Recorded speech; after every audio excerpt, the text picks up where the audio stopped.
Welcome, everybody, to the Get Bit Podcast, the podcast for blurs, for nerds. If you have a fandom, you are most certainly welcome here. I'm your host, the most Will Buchanan. Of course, the man to my left, your right, speaking on how your screen is flipped. I wonder what you have for us today, sir. Liking to remind you that if GoBots are canon to the MCU, so are the Rock Lords. I'm Joe Tonello. Damn, that wasn't even on my list this time. We are the Give It Podcast, guys. Before we get started, just much like the WWE, we do try to watch our language, but hey, you know what you signed up for. And of course, there may be some trailers shown today, especially today, that might be too intense for younger viewers. So viewer discretion is advised. Aside from that, welcome. So, yes, we are back again. Apologies for the hiatus, I guess, if you could say, if you will. But we definitely are back, and as you can probably tell, there has been a lot of how can we put this ever so nicely, Trey? How can we put A this lot ever of so good nicely? and a lot of bad. Yeah, a lot of good, a lot of bad. Especially in the sense of, I guess, since Bob came back to Disney, and after some news from Alex Jones came out, apparently Bob said to Disney, how did he say it so eloquently, Joe? Release the trailers. Yeah, Launch the joy. yeah, launch the joy immediately. Because yes, that's actually what we're going to start with today. Because there have been a lot of trailers. Some good, some were shocking, and some, well, we'll get into it. But first, if you haven't already seen this already, we are going to first cover the first trailer for Transformers: Rise of the Beast. Check it out.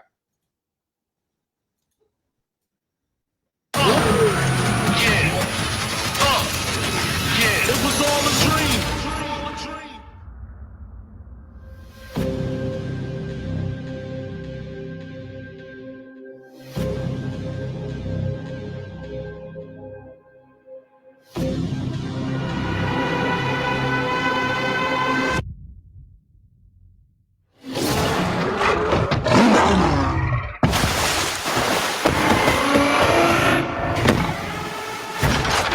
Stand down! I'm not the one to fear, Prime. There is a darkness coming.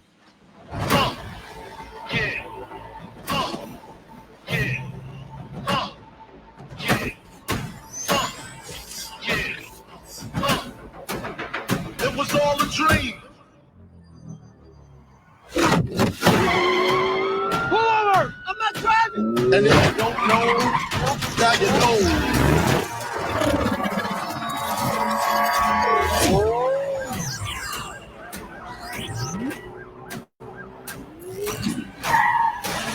Spread love is the Brooklyn way.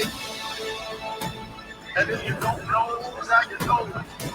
I'm blowing up like you thought I would. Call the clip, same number, same hood. It's all good. Of all the threats, from both your past Yeah, and future, yeah. It was all a dream. you've never faced anything like this. Let them come.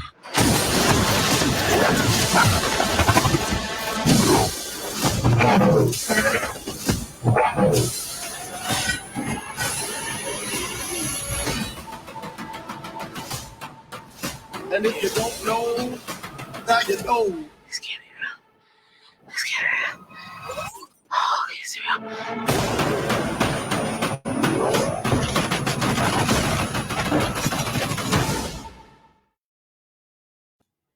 Now, honestly, I'm gonna now looking at that. Oh, hold on, you. So looking at that, guys, Joe, I gotta ask you. Seeing that Transformers: Rise of the Beast, what do you think? Oh, we're in for a good ride. This is based off the Bumblebee continuity line, meaning we don't have to worry about a lot of that murky content we had to deal with from the Michael Bay era. Now he is producing, but he is not directing. He was not Thank God. scriptwriter. He's Thank just God. producing. I'm okay with that, and I think that's the reason Bumblebee is the way he is and has his doesn't have his G1 form. While clearly everybody in the series that is a Autobot has their G1 form. As a That may G1 be form, right? a contractual thing. Yeah. Um, Although I'm gonna be honest, if I don't see Rat Trap, I'm gonna be mad. I They don't have the think it's max. one of the things. I think the beast. I think the Maximals are supposed to be Air Razor, Rhinox, Cheetor, and Primal. I don't think we're getting Rat Trap. Oh, we don't get that. Now I'll look that into it, but I know for a fact we're getting those 4.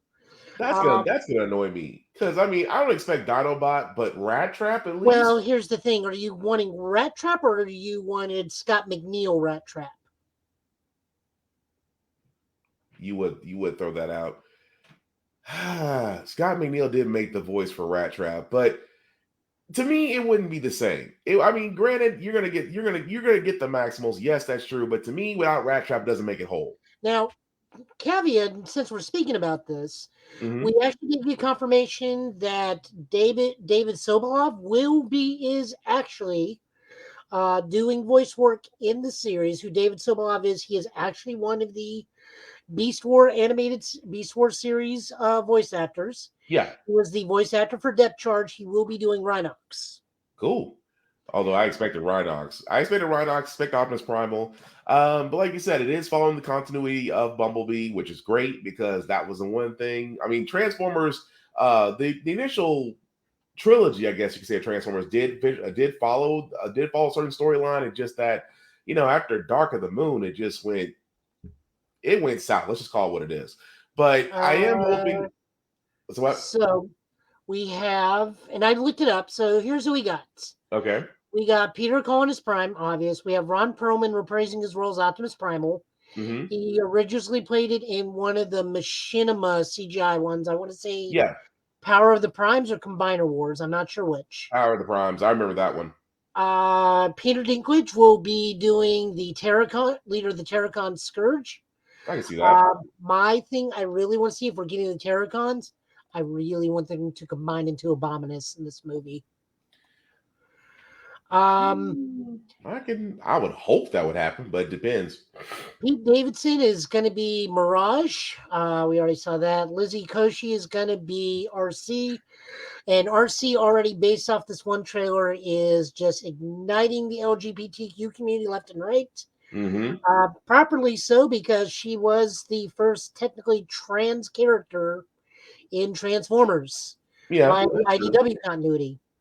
That's true. Although the way she became a male to female had to be retconned because of a lot of controversies during the initial thing, but that's neither here nor there now. Yeah. Michelle Yeoh will be Air Razor. Uncasted is at this point is Cheetor. Cristo Fernandez will be Wheeljack. John DiMaggio will be Stratosphere, which I don't know who that is. Stratosphere. Yeah, Wow. that's new. I was thinking they was like, do they mean Cosmos? Do they mean Jetfire? Well, No. Stratosphere was a very old one. That's not even. I'm not even sure. he turns into like that That's plain a blue flew in Tailspin. that's a very old Decepticon. No, he's an Autobot. Stratosphere, right? Yeah. Hmm. David Sobolov is actually doing double duty. Hmm. He's going to be both Rhinox and Battle Trap, which is a Terracon that we see the most. He's that orange tow truck. Yeah. And Michelle Jai Rodriguez will be Nightbird, a Terracon who transforms into a Nissan Skyline. You know, the Terracons are starting to sound more like they're the Stunticons at this point, with their vehicle modes more than monsters and giant lizards. Close to it, actually. Now I think about it, yeah. But no, I'm looking forward to it. But when we do talk about Transformers, Yep. we got the halfway hope about it. But I'm game to watch it next year. Joe, what about you? Oh yeah, totally. I mean, the movie is going to be set in 1994, so this is still a period piece. Yep. Which I guess that means if we get Soundwave, boom boxes will still be a thing. Yes, and you know what? That'll be a great marketing toy for Transformers to come out with. Speaking of What? which, I got my dead end, so now I got both arms for my Minosaur. See, what I'm gonna see if Boombox comes out, I see Hasbro coming out with a marketing tool for some way or form. But anyway, Of course, we're looking forward to Transformers: Rise of the Beast. The next one, Super Mario Brothers. They came out with another trailer, Let me see if and I can find that picture real quick and send it to you. oh Lord. Well, Oh, while go you're ahead and run it. Go ahead and run it. well, while you're searching for that, guys, I'm gonna be honest. Looking at this trailer, I have some concerns.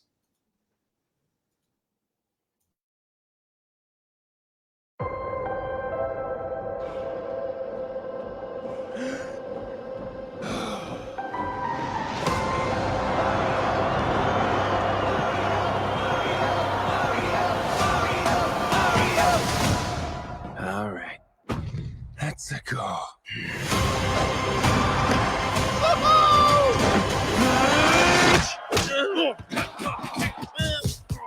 Oh my God. Okay. Not sure if you know who I am, but I'm about to rule the world. Wow. Yay. But there's one problem. There's a human, has a mustache, just like you.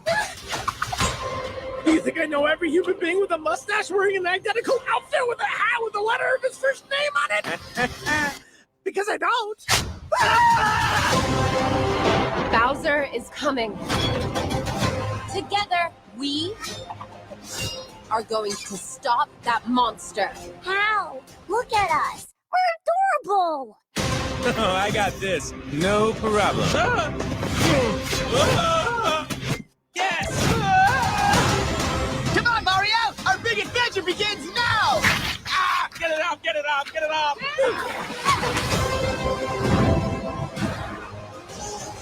There's a huge universe out there. With a lot of galaxies. They're all counting on us. Mario!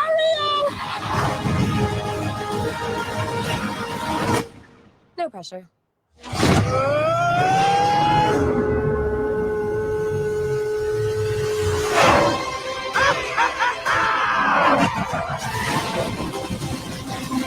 Wahoo!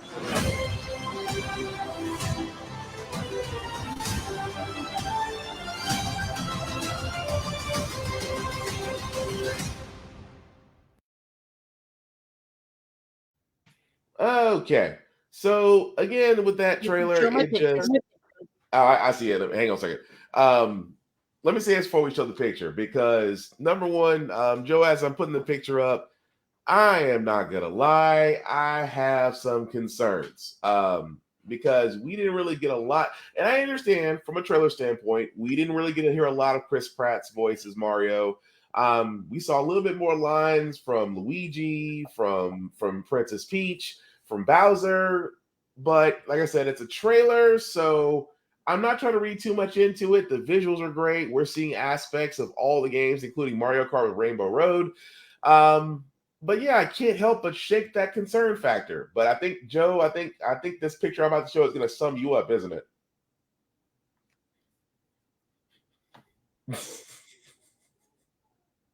We did 20 takes, and that was the best one. Damn. Just damn.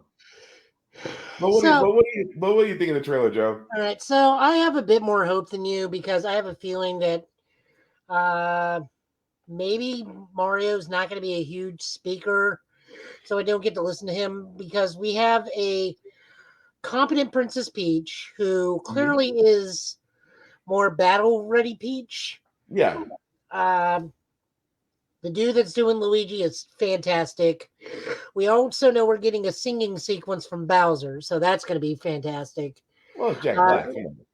It's It Jack Black. looks We're like going to get a scene. they also mentioned universes, so it looks like what this is doing is they're going to be warping in via the warp tubes or warp pipes to different universes. Or they're going to, like, dare I say it, do Captain Into the Game Master and go to Congo Land. And Super Smash Brothers are referenced. Mario Kart's referenced. And if you slow it down, you see, like, I guarantee you the Mario Kart sequence is going to be the finale because there's a lot of people chasing Mario, and it's a mixture of Koopas, Mushroom Kingdom, and Kongs. Yeah, I can see that. It's just I'm just worried about the story. My big thing is just that yes, everything looks great. We are gonna get all the feels we wanted from Mario, but I'm more of a story person. The story doesn't make sense. The rest of the movie can fall apart. But like I said, I don't want to read too much into the trailer. I will still go see it come April of next year, and we will make our judgments from there. Well, I But mean, it looks like the story is the opening from the Captain Lou Albino cartoon where they're both in New York, make a house call, and the drain sucks them into the Mushroom Kingdom. yeah, that was still funny. I'm sorry, that was still funny to me.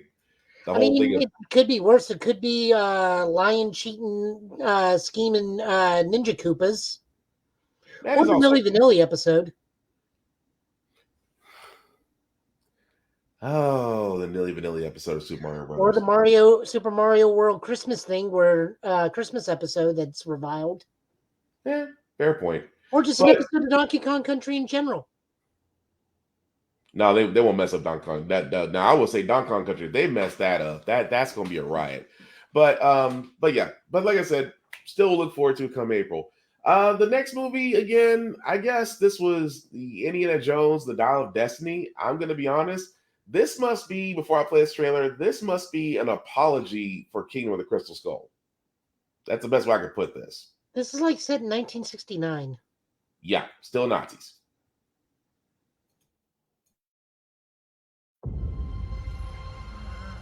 I miss the desert.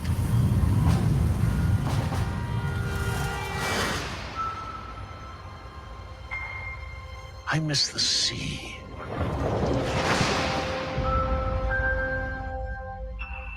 And I miss waking up every morning, wondering what wonderful adventure the new day will bring to us. Those days have come and gone. Perhaps, perhaps not. I don't believe in magic. But a few times in my life, I've seen things I can't explain. And I've come to believe it's not so much what you believe.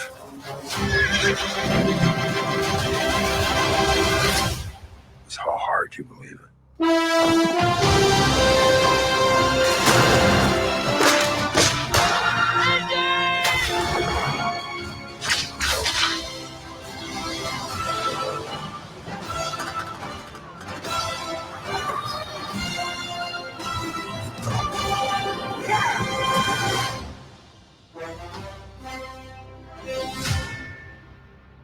Who is this man? I'm her godfather. Related. Get back.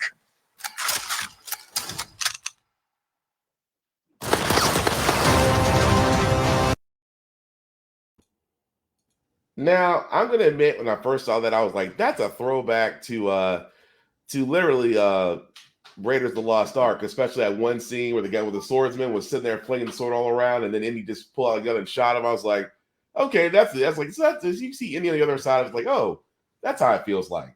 But no, that is basically Indiana Jones, the Dial of Destiny, that comes out June 30th of next year.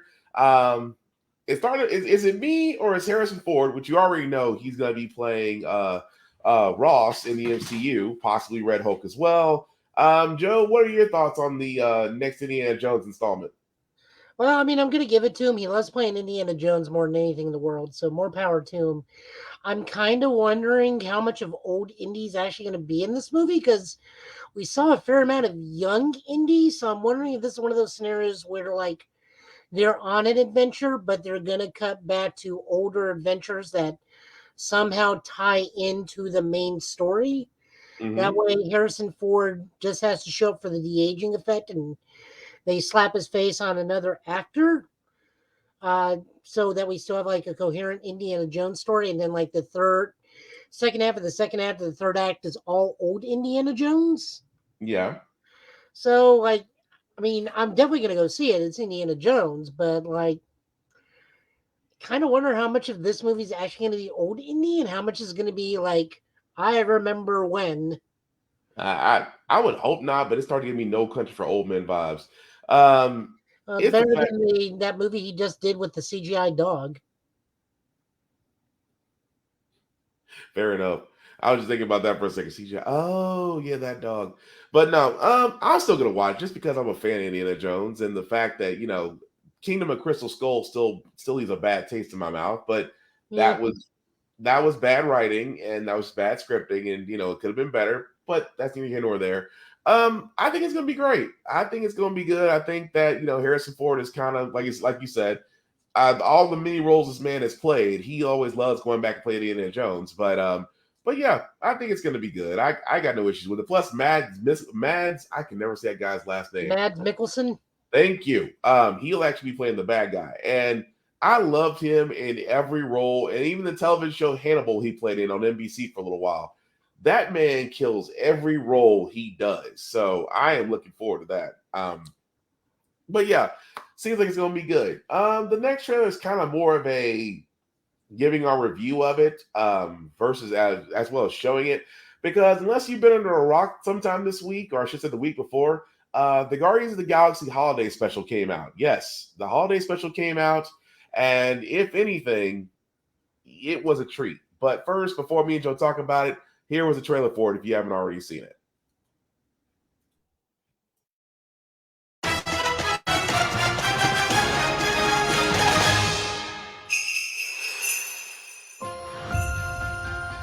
I just saw on the calendar that right now on Earth it's almost Christmas time. We don't have time for trivialities like Christmas. But Peter's so sad about Gamora being gone.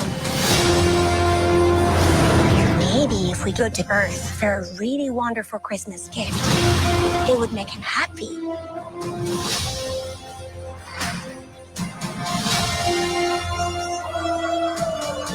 Something special he will never forget.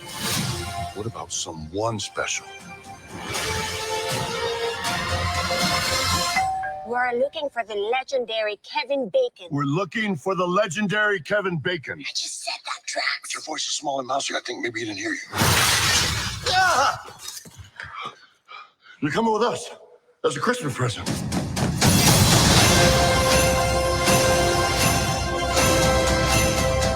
I'm Groot.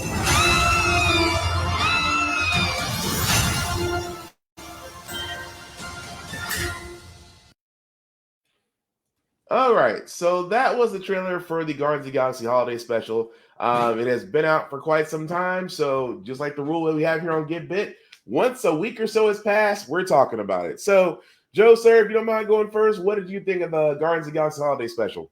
I did not expect Psykill to make a cameo. I don't think nobody did. I'm not gonna lie, it threw me off the first time Drax snapped at him. I was like, wait. No, it's when Mantis says like a GoBot killed his uncle, and I'm like, so that canonizes that GoBots are an actual thing in the MCU. Yeah. It's like, okay. Yeah, that one threw me off. I was like, wait.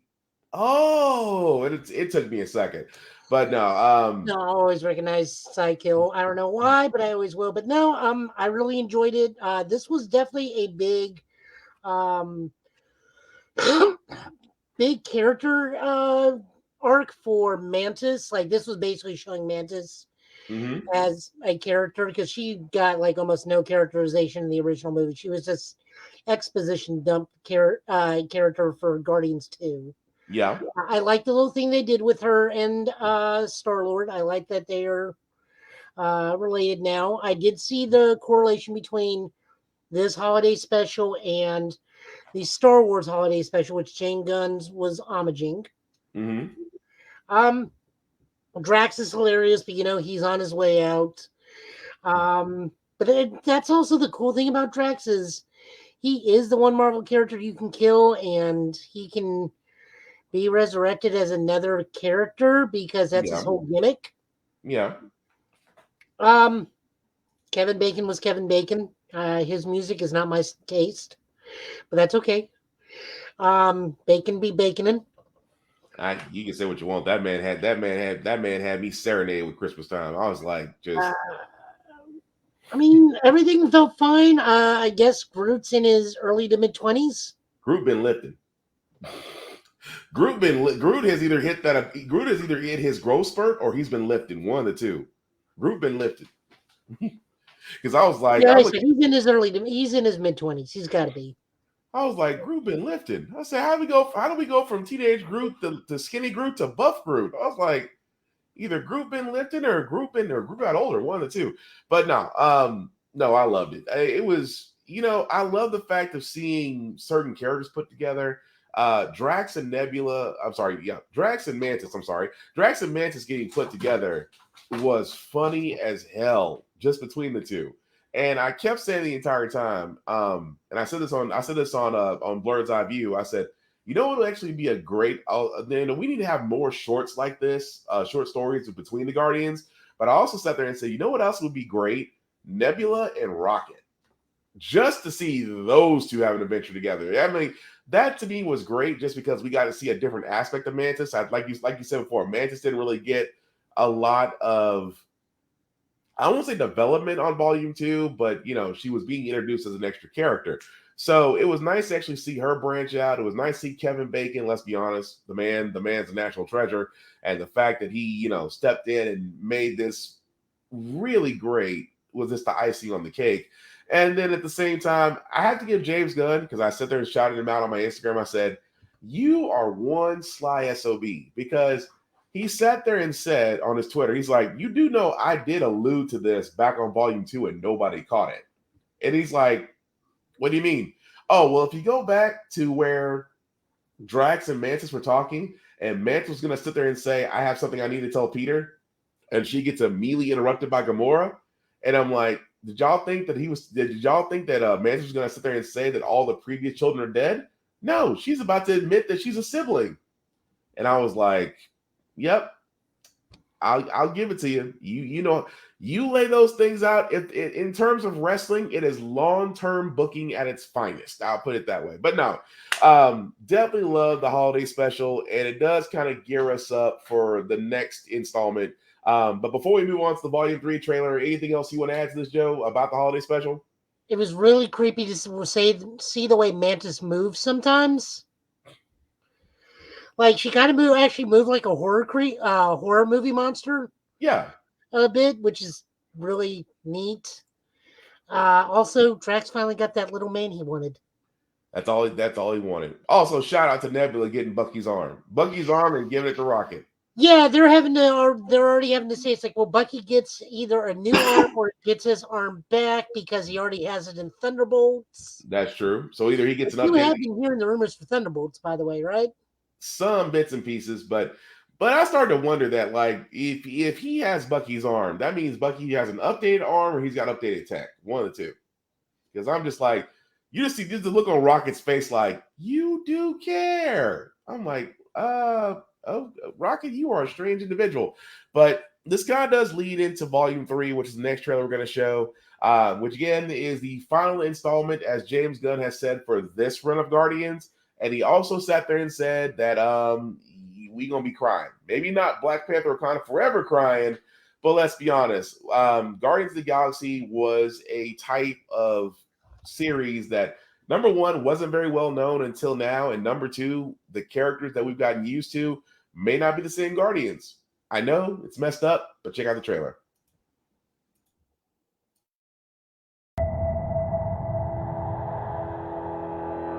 We were gone for quite a while. But no matter what happens next, the galaxy still needs its guardians. Hello, we come in peace.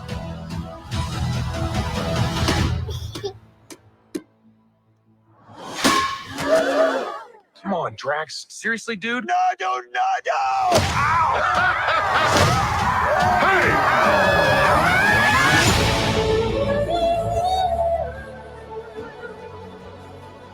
Don't forget where we came from. We have been running our whole lives.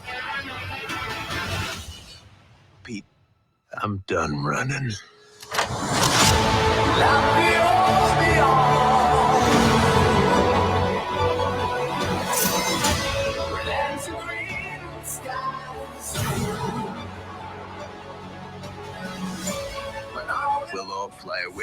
together. One last time. Into the forever and beautiful sky. We are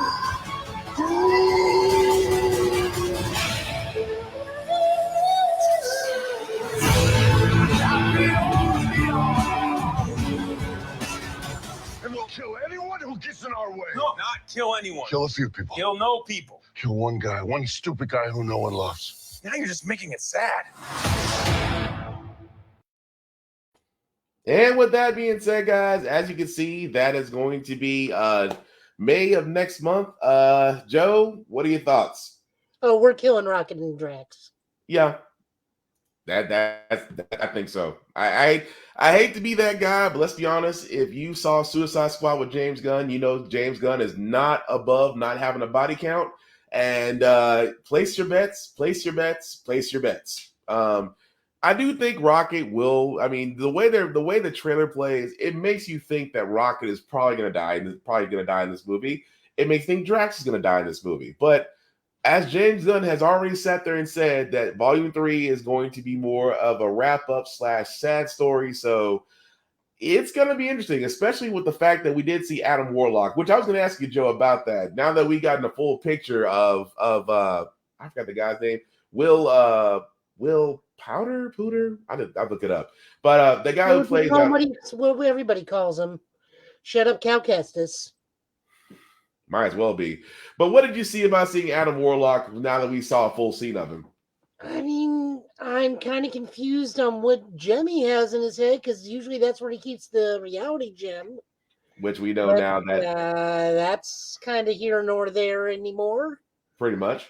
Don't know what to make out of that. Like I said, it's super weird because we're not dealing with those aliens anymore, to my knowledge, unless those are the ones that kill Rocket. But I think Rocket will probably die trying to save a friend or a loved one of the past from the High Evolutionary, because he's the main bad guy. We for sure know Drax is going to die because, like, Dave Bautista says he's done after this. Yeah, so more than likely James Gunn is probably going to give him a send off into that good night. So that wouldn't be surprising.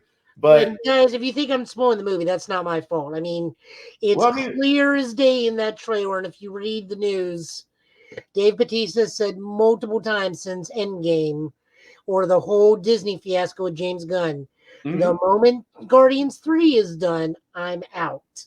Well, it doesn't necessarily mean that he might be off. I mean, he could be sent off, written off. He could be written off. He could be, sent off. But they're going to Yondu him. That possibly too. But I don't know. I look at it this way with the High Evolutionary, with Adam Warlock, and just that this is going to be the end of the current run of Guardians, which a lot of people have to sit there and explain this. As I said, look, you guys do know that this wasn't the initial first group of the Guardians of the Galaxy. So correct. The original Guardians of the Galaxy were the guys that showed up at the end of 2 with Sylvester Stallone. Right. Those are the original. That's what the original crew, right? The current Guardians of the Galaxy, I want to say, is Richard Rider, Star-Lord, his wife, Gamora, Rocket, Groot, Moondragon,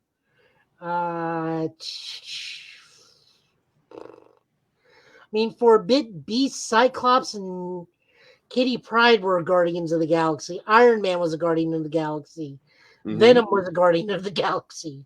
That was so It doesn't take much to be a Guardian of the Galaxy, guys. They have a revolving door that spins just as much as the Avengers. Yep. Yeah, fully. You're exactly right. But again, it is going to be a tearjerker. There's just I'm literally looking right now. What was it, John? Moondragon, Silver Surfer, Darkhawk, Groot, Adam Warlock, Quasar, both current Quasar and female Quasar, Gladiator, Beta Ray Bill, and Cosmic Ghost Rider is one of the versions of Guardian of the Galaxy. Ooh. So Again, revolving door of membership. You ain't lying about that. But before we move on to the last couple of trailers we have, we do need to get into our impressions a little bit. But before we do that, we it has been brought to my attention, and we never really gave this movie that has been out. I mean, the eventual roller coaster has been said and done, and that we never really did give our reviews on Black Panther: Wakanda Forever. So now, before we move forward into the next trailers and impressions that we have, Joe, I did want to ask, and like I said, we're beyond the fact of when this came out. So if you have not yet seen, Black Panther: Wakanda Forever, look at this point, I don't feel bad for you. But anyway, Joe, what did you think of it? What did you think of it after watching it multiple times? All hail King M'Baku. And also, that surprise at the end, we're calling him TJ. Yeah. Although, like I said before, I had no issues with it. It was definitely the emotional roller coaster that I thought it would be. Yeah. Like I said before, unless you have been paying attention to Legos, then you understand that Shuri was already going to be Black Panther, because again, Lego sets will tell you everything about a movie before it comes out. Just saying. I mean, I'll just get this right out of the way. Angela Bassett did about 90% of the acting in this movie. Man, if she does not get an Oscar for this. Also, her hair made no sense half this movie. I mean, she went from long to short to it's almost like a wig, but to the queen herself, who in my opinion will always be Storm every time I look at her.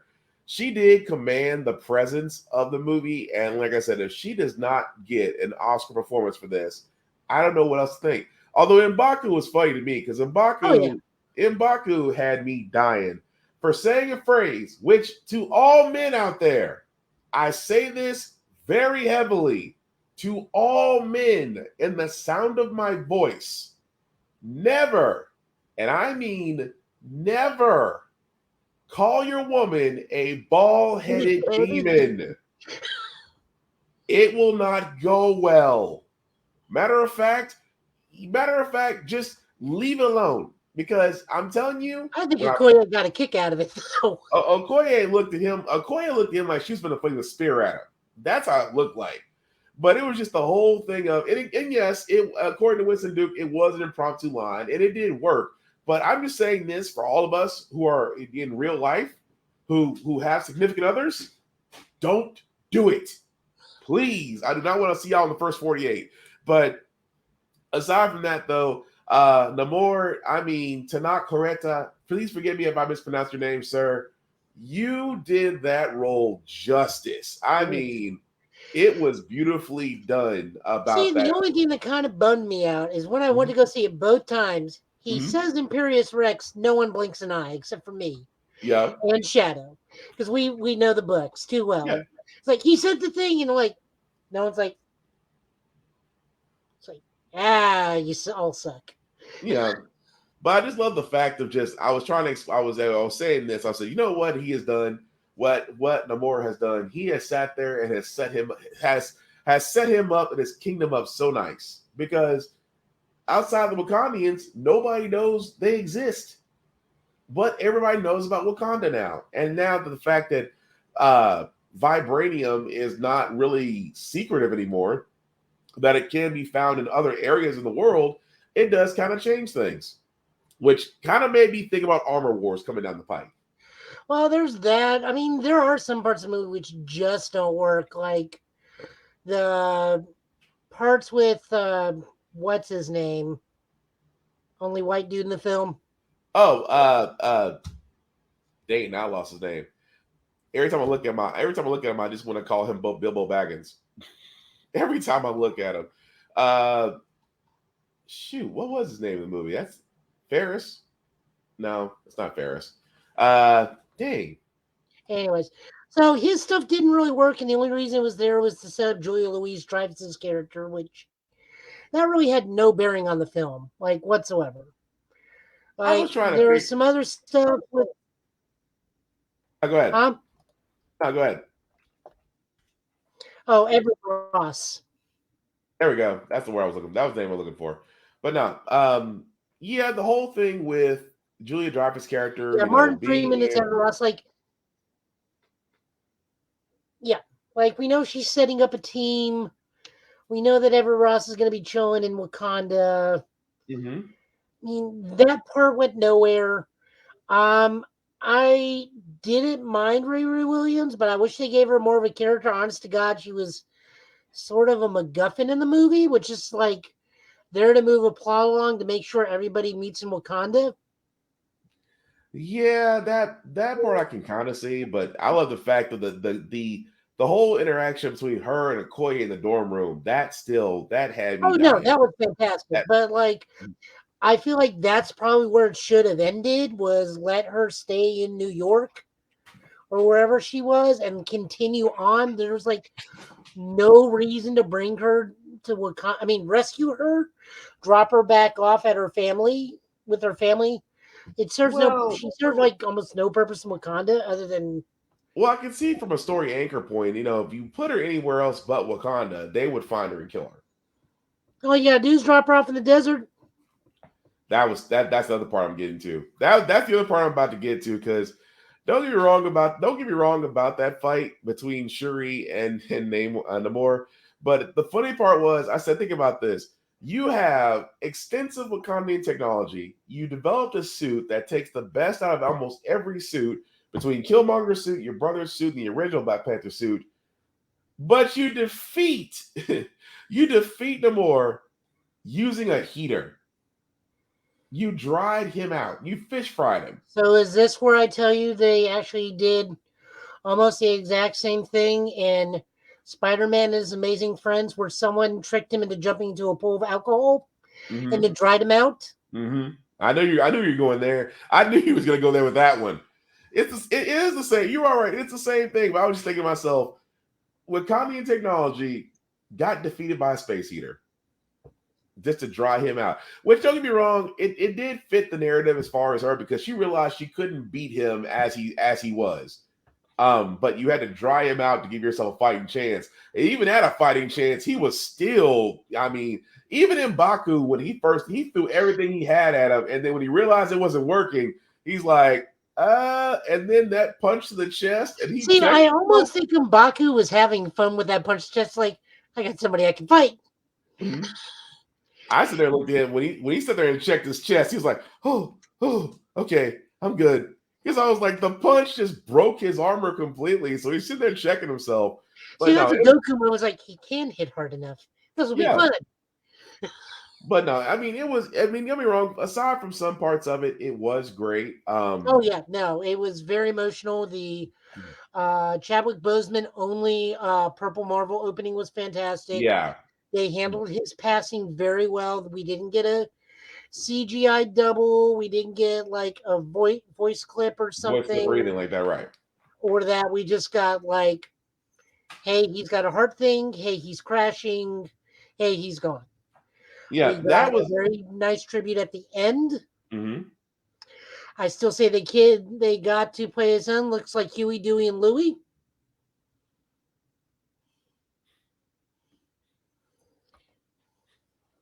I can't unsee that now. Just put a duck bill on him, man, and slap a red cap on him. Tell me I'm wrong. I can't unsee that now. I can't unsee that now.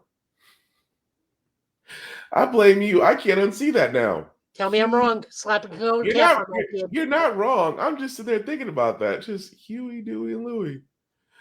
Oh It's just the wow. shape of his face. That it's just the shape of the thing. Like one scene, the way his head would turn, and like you slap an N95 on this kid and put a hat on him. He's just Huey, Dewey, or Louie.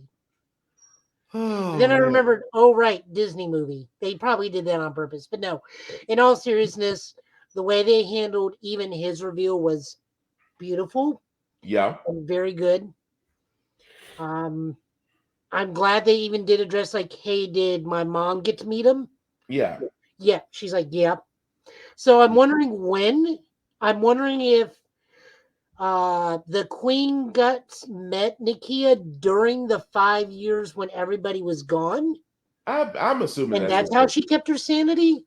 probably that had to be, because at the time they have to tie the story in some way that yes, she knew that that she had a grandson, and yes, she had to know that he's being kept safe just out of harm's way. So I can see that. But no, just like everything in general was very good. I mean, the parts that were fantastic were utterly memorable. Some of the lesser parts, so I finally figured out what Ironheart reminded me of. what's that? It reminded me of the Meltron armor from Robotech. The once the female pilots used the Quadlin armor, the one with the missiles as the giant backpack in the back. Here, I have a visual. I think I know. I think I know. It takes me a second, but I think I know. Because I was like, that one armor. That one armor. I'm trying to think about. Missiles in the back. Does it have a? Yeah, that's it. Yep, that is it. That's exactly it. Okay, I know what you're talking It about looks now. like that, but with Deoxys's face. Yeah. Okay, I had to think about that for a second. Like, yeah, that I know exactly what you're talking about now. But no, as far as Black Panther Wakanda Forever, I think it's gonna be. I mean, it was great. It was definitely an emotional roller coaster. But since we're on emotional roller coasters, this is kind of a lighter one or a darker one, depending how you look at it. Joe, because I know you're still watching it. I finished it. I have to ask you, sir, what did you think about Netflix's adaptation of Wednesday? I swear to God, you were dovetailing in the Cocaine Bear trailer. Oh no, that's just gonna be smooth when I go into that one. But go for it. No, this has been fantastic. I love this to death. Like, I'm having so much fun with it. The Mhm. weird thing to me is in this, and I put this out there, and I've gotten some yes, some no's, is I feel that Christina Ricci and Jenny Ortega should have switched dads. So, like, Roz Julius should be this Wednesday's dad, and Christina Ricci should have got the Luis Guzman dad from the way they act, because Christina Ricci was a bit more of a lively person. I can see that. I can see that. The other thing I also have people have a problem with is Luis Guzman himself as Gomez. I was like, look, guys, you're gonna have to put Ross Julius aside. We were spoiled with that iteration of Man. Gomez. This version of Gomez is more in line with the old school comic strip. Mm-hmm. So, I mean, the problem I have with this casting is their version of Morticia in this, because Morticia, it's not Catherine Zeta-Jones, it's her portrayal of it. Yeah. I have never, ever, in any iteration, even the comic strip, seen Morticia be super needy with her kids at all. Like, never. Well, that's where I kind of hold Tim Burton against that one, just because this is his reimagining of it. Luis Guzman. I mean, I loved his take. Oh, he's on fantastic Gomez. in this. I mean, he knows the part. But you are absolutely right that for a lot of people, Roz Julia, God rest that man's soul.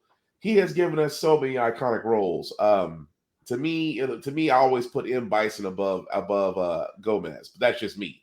He's the only reason anybody remembers that movie. Yeah, because it he is sure the isn't only- Jean-Claude Van Damme. Yes, he is the only reason Street Fighter will forever live in infamy is because of his role in that movie. But a lot of people, you're exactly right. A lot of people do have to give up this. A lot of things we hold near and dear. We do hold our fandoms near and dear. So when we do have those iconic roles that are done by certain actors, that when another actor comes in and takes his place, people immediately go, no, that's not it. Just because they're attached to. I said, prime example, look at The Witcher. Henry Cavill will no longer be The Witcher, but we can't give Liam Hemsworth a shot.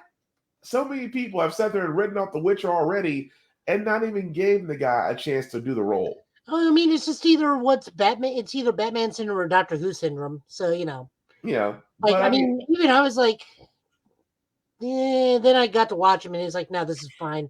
It's another version of Gomez. I'm down with it. Yeah. I've yet to get to, I think I'm next, this coming episode is the Uncle Fester episode. But I won't. I've seen it, so I can't say anything since you're still watching it. Jenny Ortega alone, she is perfect for slightly older Wednesday Addams. Mm-hmm. It was a bit more grisly than I was anticipating.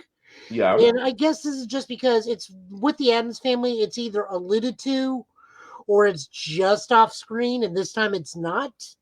So that's a little jarring to see some of the stuff. Mm-hmm. especially how graphic it is, and sometimes, especially the first episode. I'm gonna leave it at that. Oh yeah, I'm I'm sure there's more stuff coming. I don't doubt it, but like it's just one of those things where like, well, that's half the fun of the Addams Family is they're macabre, but they're not full on gore fest. That's true. I mean, it's more tongue in cheek. But before we do get to the infamous trail of the Cocaine Bear, Joe, I know you've seen the first episode of this. I actually plan to see it this weekend. I do have to ask, sir, just your quick impressions on what did you think about Willow? It was so much fun, and one of the very few things of swords and sorcery I will actually give my time to. Cool, because I have yet to see it. I was planning to, but life got in the way. So I hope to see it. I hope to see the first episode this weekend. I actually want to go back and watch the original movie before I watch this, just as a refresher course. Yeah, I mean, that actually really does help in the grand scheme of things. Got it. My one criticism I will say in this is you can definitely tell that they are sharing the same writer room as some of the people for the Marvel movies and Marvel content. Okay. Because some of the mannerisms, the way they talk, comes off as very Marvel style, especially when they get close, small groups of people talking to each other. Okay. It's that witty banter, serious talk, joke, banter, something serious, joke. Kind of formula.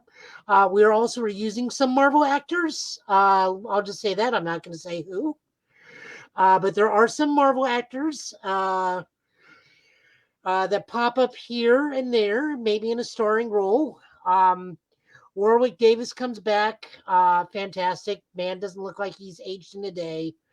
The lady that did Sorcia also returns. I believe it's the same actress anyways. Okay. It is. He looks fantastic just as well. Obviously, and I'm not can't. This isn't really that big of a spoiler. Obviously, we're not going to get Val Kilmer in this. That goes without saying. Yeah. I mean, it probably hurts him to be on camera. I got to see Top Gun Maverick. Yeah, it's rough seeing him. It's rough seeing him. But the way they did it, the way they actually had him in Maverick was well done too. Yes, but you can see it's tough him being on screen. Clearly, he wants to do it, but it's also you just like we understand why you're not in this. Right, understandable, but that's something I'm gonna look forward to with Willow. Like I said, I haven't seen it. I plan to hopefully by next week to actually have a better impression of it. Same way as Joe's do, but. Yes, we have to come to this trailer because I was talking to Joe about this before this podcast started. Not really sure we should play this, but I mean, technically we are Tennesseans, and this is a thing that happened in Tennessee. I cannot believe, nobody had this on their bingo card of 2022. I'm just gonna put it that way. I mean, this could only have happened in the county run by the Big Red Machine, so that's still funny if you think about it. There's also probably still Vince McMahon gimmick too. I could, what? It could be a Vince McMahon gimmick. I wouldn't be surprised about that. Anyway, here's the trailer for Cocaine Bear. Yes, that's the name of the trailer.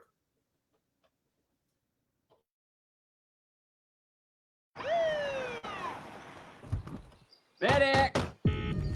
Oh, Jesus. What is that?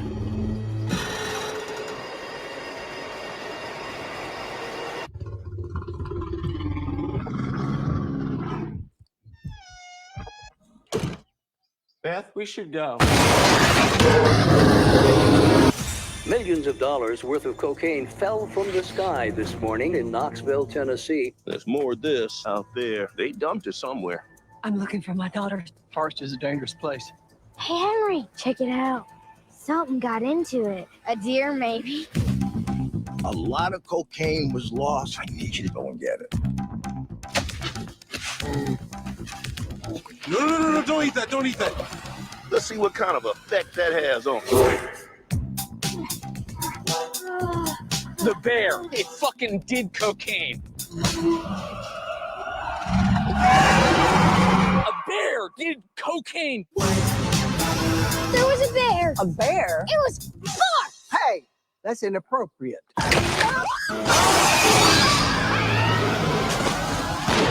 You're safe. Bears can't climb trees. Of course I can.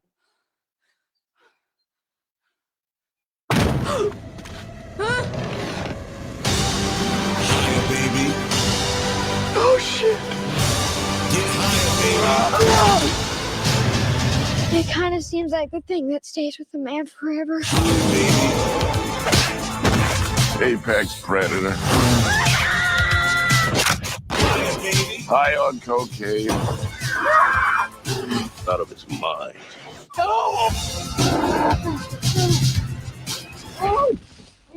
Oh man, you fucked. What the fuck is wrong with that bear? Shoot it, man! Bear freedom! Get higher, baby. And don't ever come down.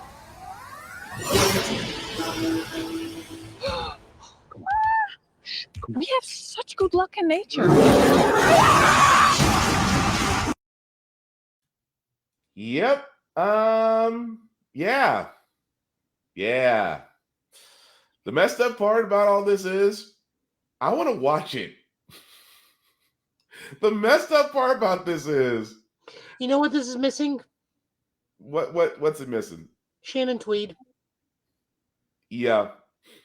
It needs that. But I'm sorry, that sticks with me so much because I'm just like, number one, for all those that are wondering, is this based on a true story? Yes, not in the way that you think.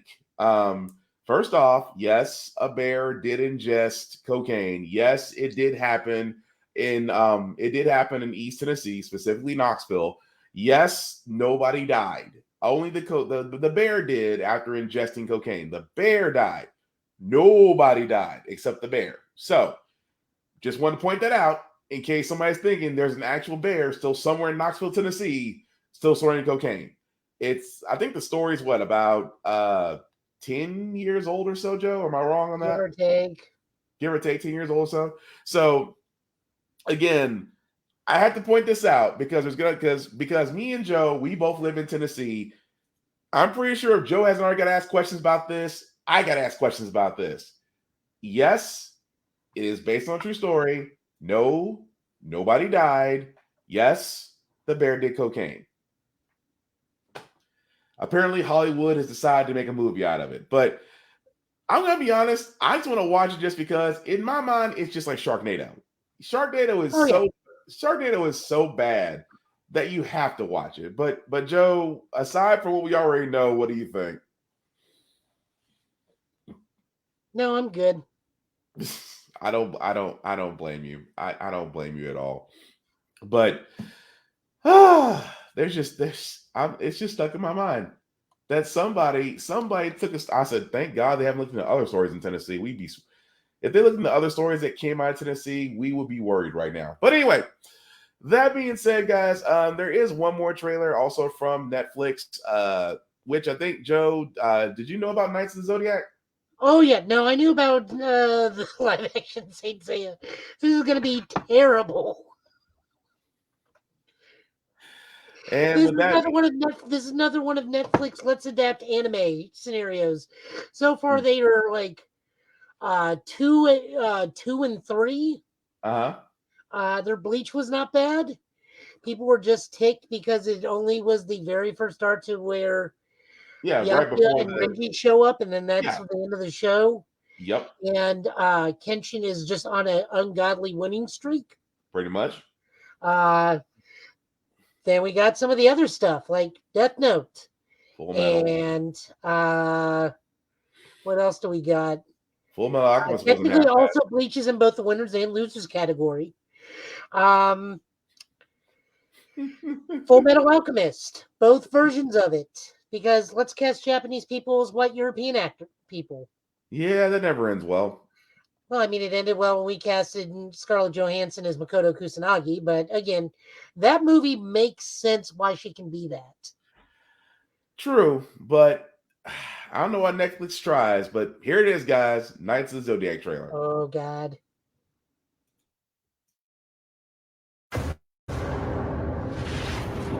In days of legend, gods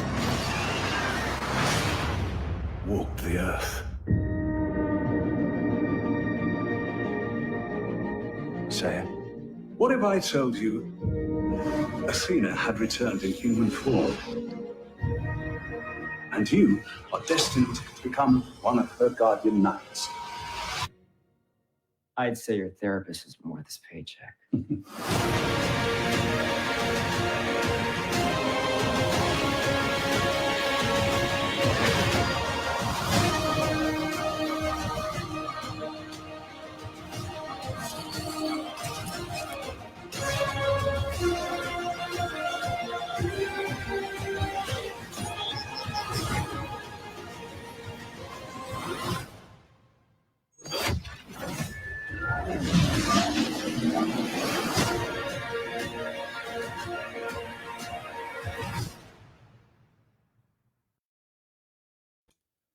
Yep. So, what do you think, Joe?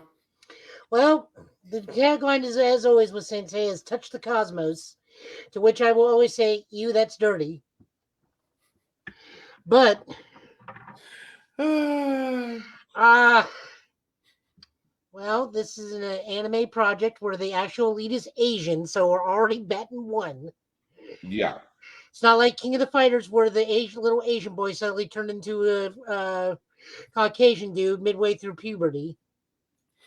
I Actor for Kyo Kusanagi. I mean, don't get me wrong. The visuals all look great, but I was like, wait a minute. I remember Knights of Zodiac on Netflix and Saint Seiya. That's I was like. So here's how this is going. Saint Seiya is no longer Knights of the Zodiac CG is no longer on Netflix. Oh. No, it didn't get canceled. Crunchyroll bought it and is now airing the Golden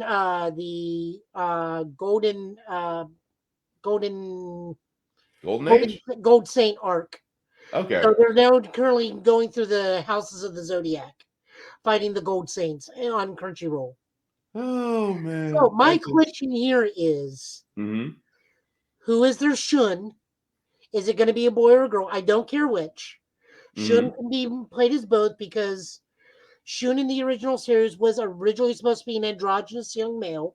Yeah. Because he was of the Virgo armor, which was that type of armor with the chains. That's fine. Yeah. That was 80s shonen stuff. They didn't want a girl in the main team. That's fine. If it's a female, also fine. New version of Shun is female. I think she's named Shayna or something, which contradicts with Shina, which is a whole different character. That's also fine. I want to know what their Icky is. What's their Vegeta? It's going to be interesting. That's all I can put. What is their Icky? Because usually Saint Seiya, if they do this will only go up to Phoenix Icky, and then the second movie will be the House of the Zodiac. Yeah. So I want to know who's going to be their Icky. I want to know who's going to be their Vegeta, because Icky is Proto Vegeta. True, but I'm kind of curious to see how it's going to be. I would still give it a shot come next year. But with that being said, guys, we are going to move on to impressions of video games that we and Joe have reviewed. I'm going to start with Joe first because he has played this a lot more than I have. So I'm going to let him. You just don't want to talk about Callisto Protocol because I've been seeing what's going on with that game. Oh, I love that. But anyway, before we get to that, though, I did want you to talk about, sir, what you thought about Pokemon Scarlet and Pokemon Violet. I got Pokemon Scarlet because I am very biased against things Scarlet. I don't know why. If you don't know me, then you don't get that joke, and I'm sorry. Also, I just Ancient Dragon versus Future Dragon ride. It's fine. Doesn't matter to me either way. I got Lechonk. I got my Lechonk. He became a Oinkologne and just ruled over everything for a good while. I just caught that. What, the Scarlet joke? Mm-hmm. It just hit me just now. Go ahead. That's not my fault. So, the free roam actually kind of threw me off originally. You get 3 storylines you can go through at any point in the game. Okay. You don't have to get funneled to gyms. I did fight Missy Elliott as a ghost trainer. I am not joking. She is legit. They legit modeled the ghost gym leader after Missy Elliott. Look up Pokemon Rhyme Missy Elliott. RYME. I'll keep going. You can also take on what is the school bullies, which is your Team Rocket this time around. However, things are not exactly what they seem to be with this team. There's a whole big mystery revolving around them. Then you get to go help out a dude try and save his dog Pokemon by taking on giant-sized versions of Pokemon that eat ancient herbs. You just get to go do that at any time you please in a giant open world. Um, Heck, I went as soon as they gave me free reign. I spent like 2 hours in the wilds before I even got to the school before the game proper started. It's like, all right, well, I got a team. And honestly, I kept that team for about 3/4 of the game. I really enjoyed it. My star was Fuecoco, who is really overpowered in the grand scheme of things. Like, he really overpowered in the opening of the game and really OP at the end of the game. My team was Low Kicks, which is, of course, it's Missy Elliott.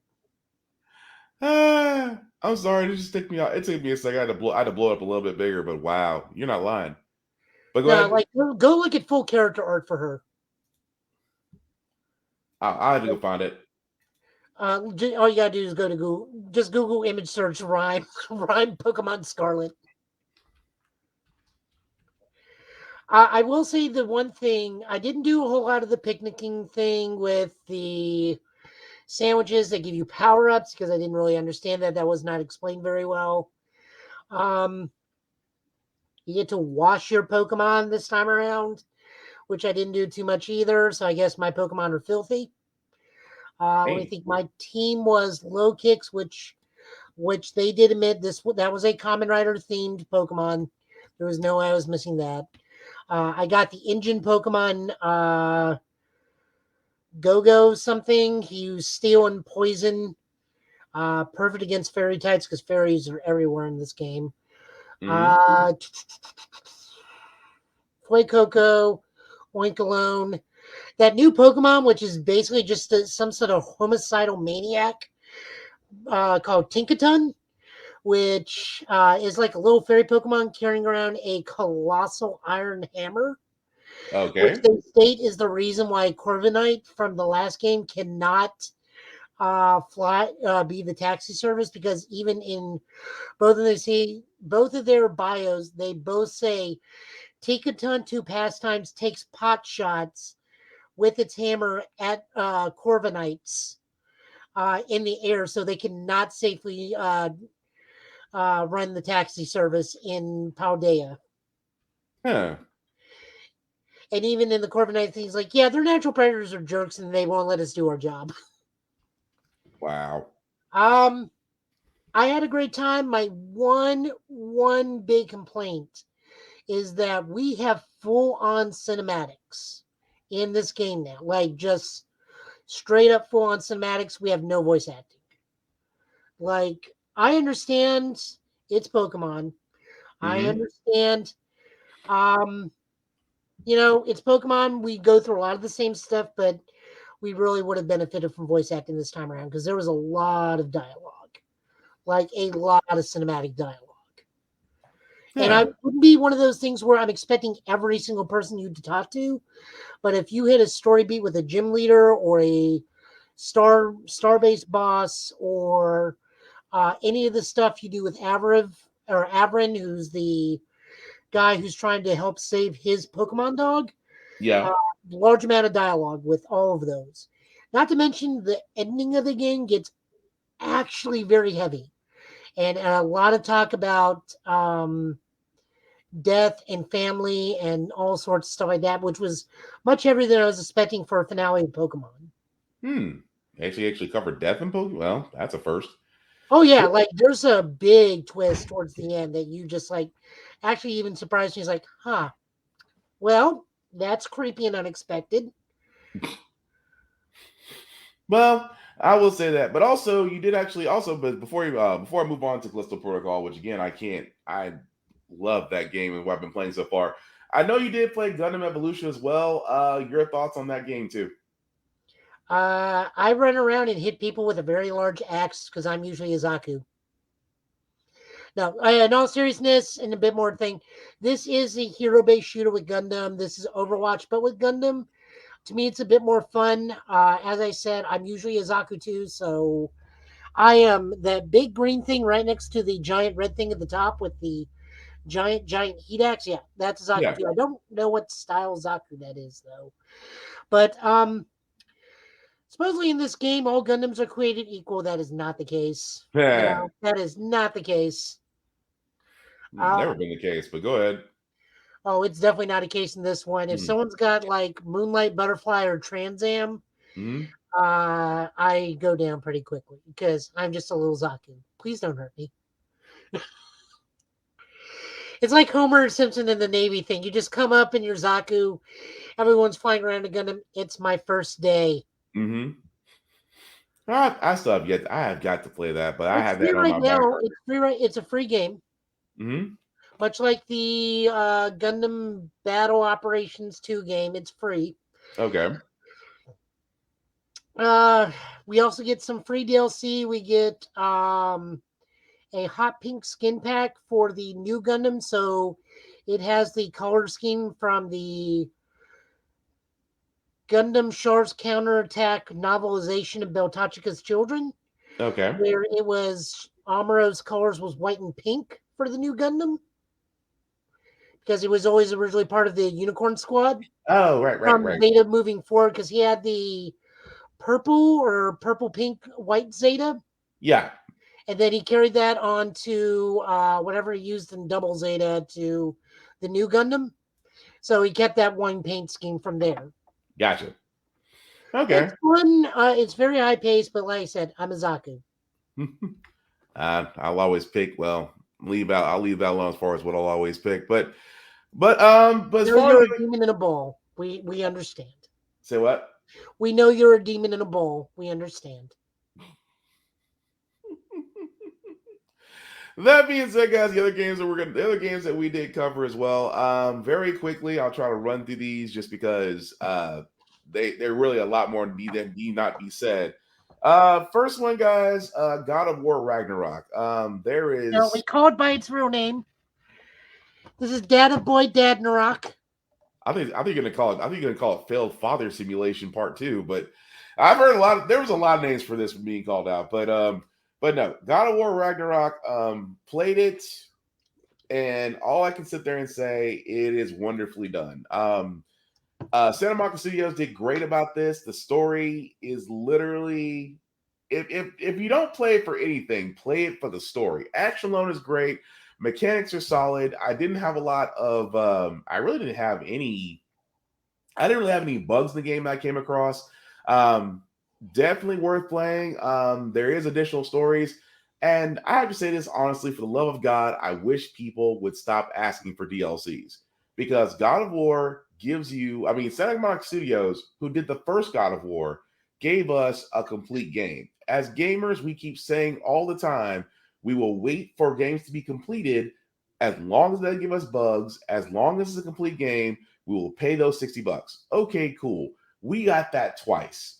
We got it with the first God of War. We're now getting it with Ragnarok.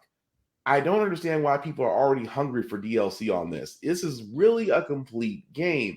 And because they unfortunately alluded to Japan's Pantheon several times in the last game and potentially this game from what I remember.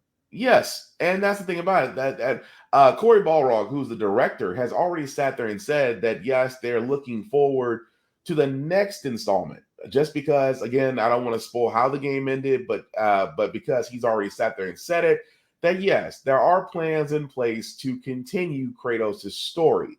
But that being said, guys, God of War Ragnarok is a great game. Love the story, love the gameplay. But I don't want to go any more into that just because it spoils what the game is. The game is still freshly out. So again, one complaint about that game. What's that? Why it is not Steve Buscemi.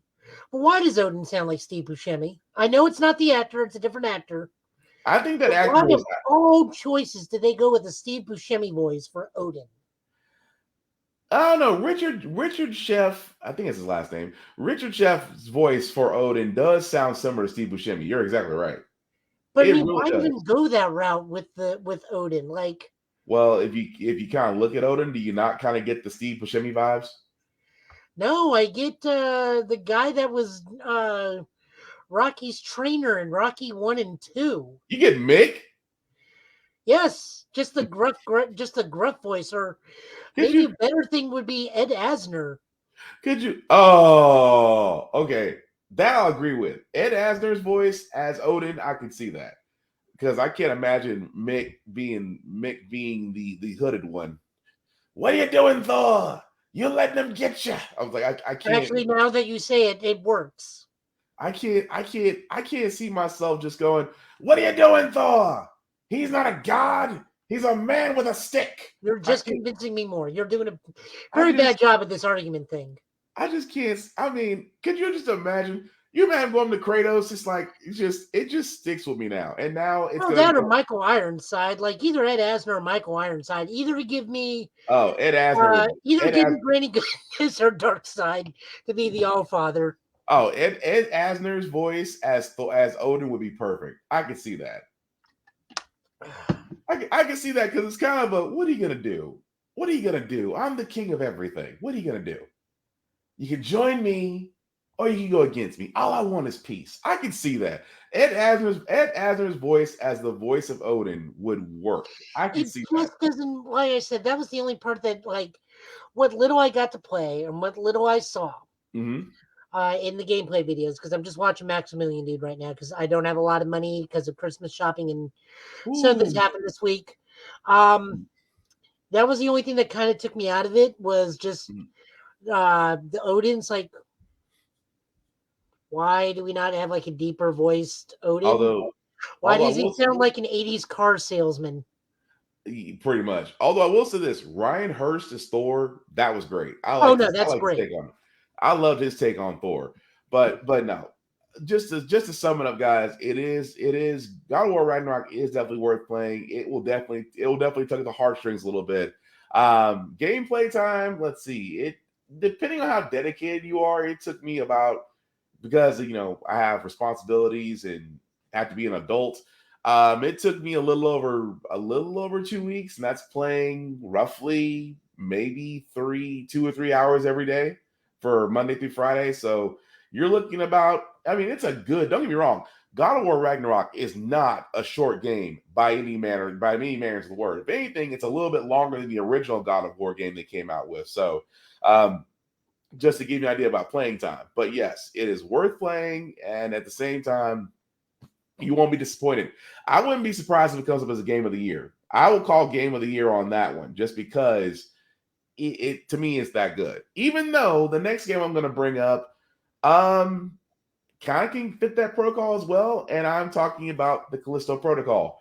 That is a game that I'm currently playing right now, and for a lot of people, yes, this is the stepsister to Dead Space, if you will. But let me tell you something. After I started playing this at midnight last night and still playing it now, holy crap.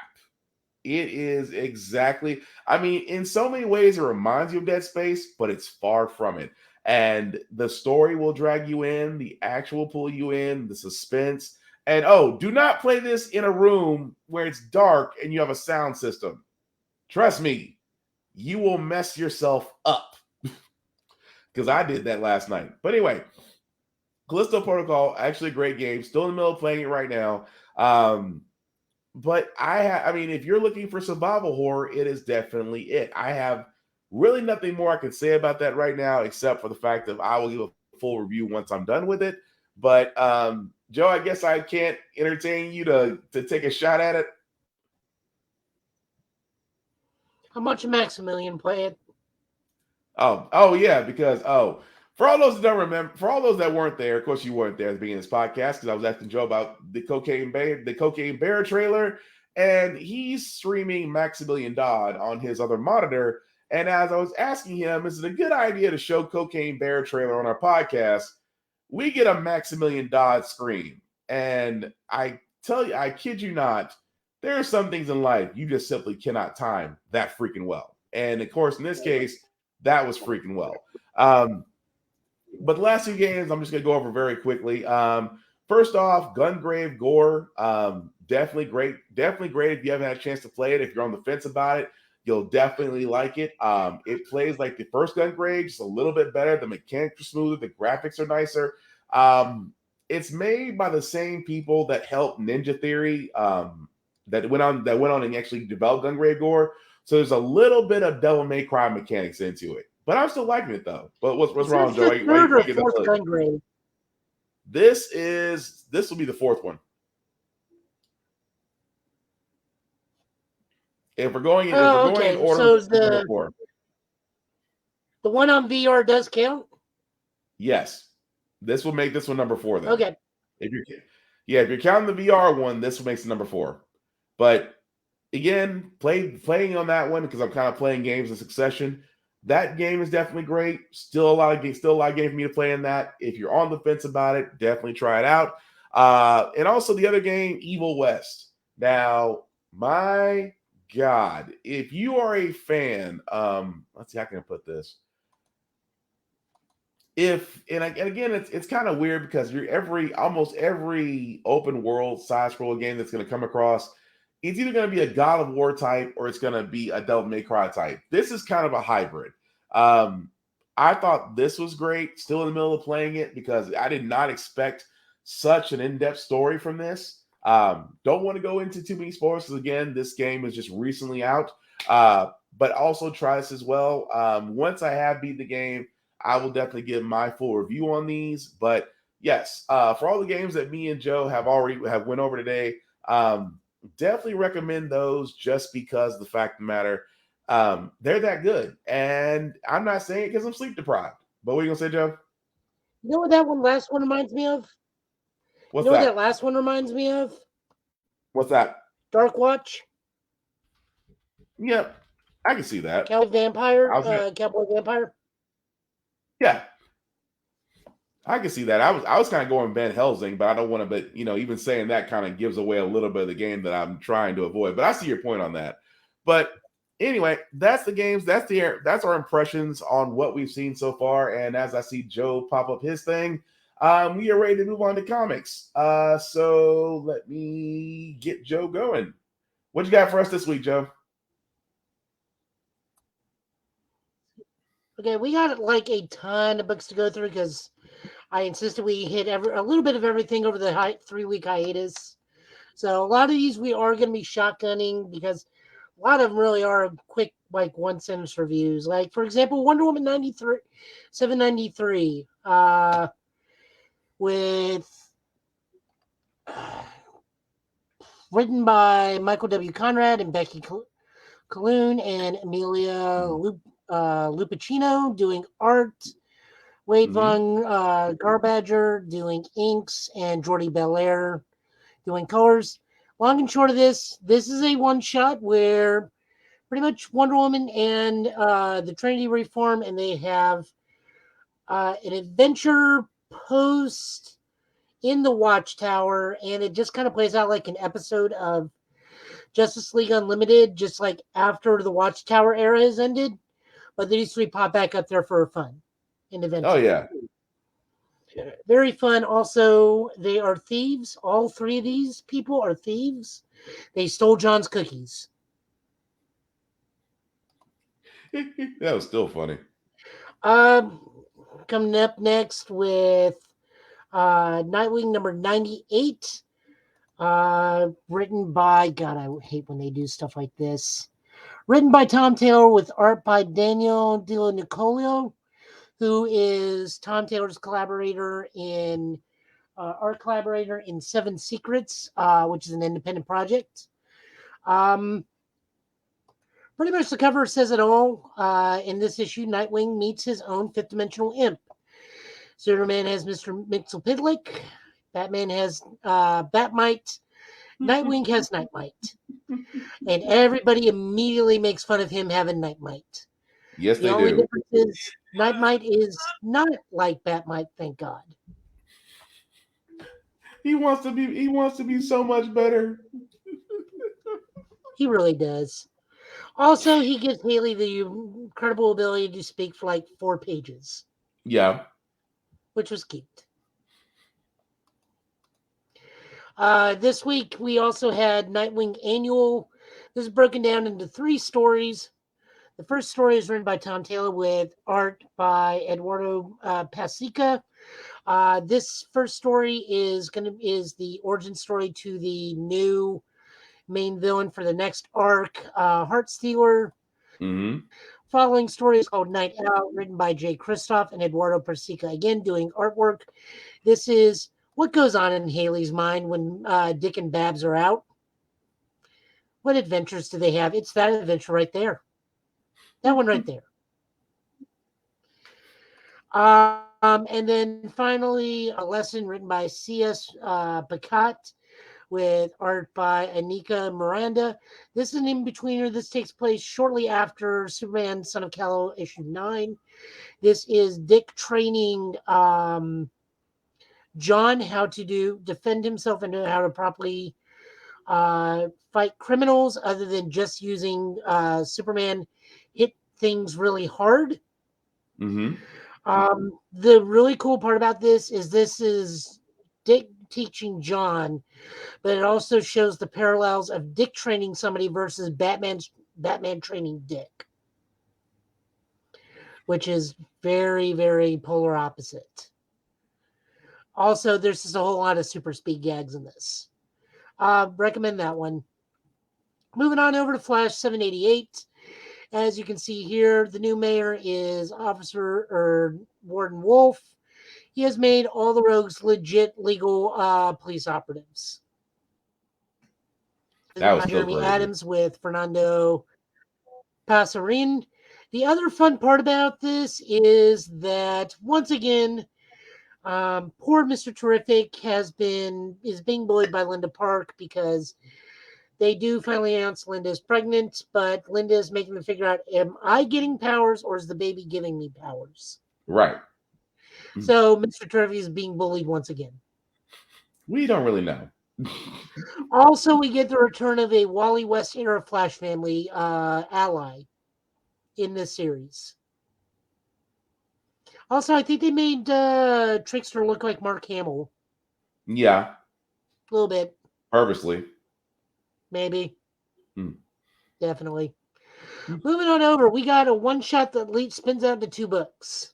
So this is the new golden age because we have been promised for about 3 years now the JSA is going to return. And as a result of it, the JSA returned.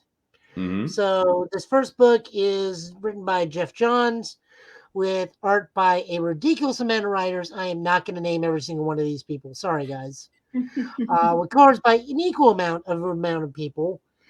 The long and short of this is Justice Society is formed through different eras of time, and someone is killing all of them. If you are a fan of the Justice Society, you know it's Perdegaton. Like, it's just so blatantly obvious it's Perdegaton. Yeah. Spinning out into Stargirl, however, Stargirl's on a different path. It's still written by Jeff Johns. It's Stargirl and the Lost Children. Jeff Johns is the writer, and Todd Newick, we'll go with Newick, doing art, and Matthew Hearns doing colors. Stargirl from her summer school issue is where this picks up. And her and Emiko are going out and finding the lost children of the JSA. Mm-hmm. Or in some case, the kid sidekicks. That is what her whole shtick is. They have been kidnapped. We don't know by who, unless you read the Flashpoint Reborn. You know exactly who kidnapped everybody. Yeah. Also, there's now a Red Lantern that was made by the Soviets and the same time as Alan Scott got powers. Okay. Justice Society. I mean, I really have nothing more to say on that. I mean, they just like, here's a Red Lantern. He's Russian because he's red. Gotcha. That's still funny. Yeah, The level of description. And guess what? He also has a daughter who, just like how Alan Scott has a daughter with green skin named Jade, the Red Lantern has a daughter with red skin named Ruby. Just round the nose. Ooh.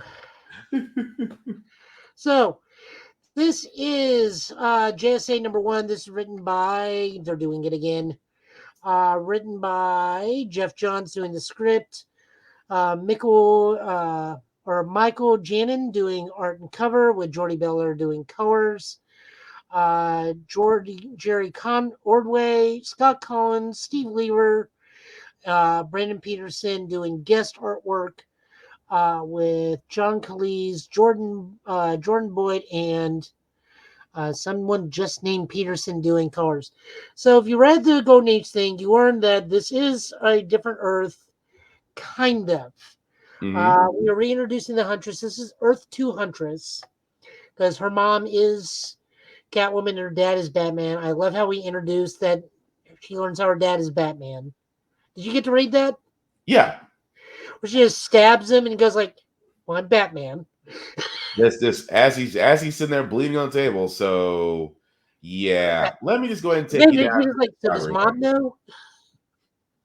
Ooh, Catwoman was ready to kill him. Oh, what's it for?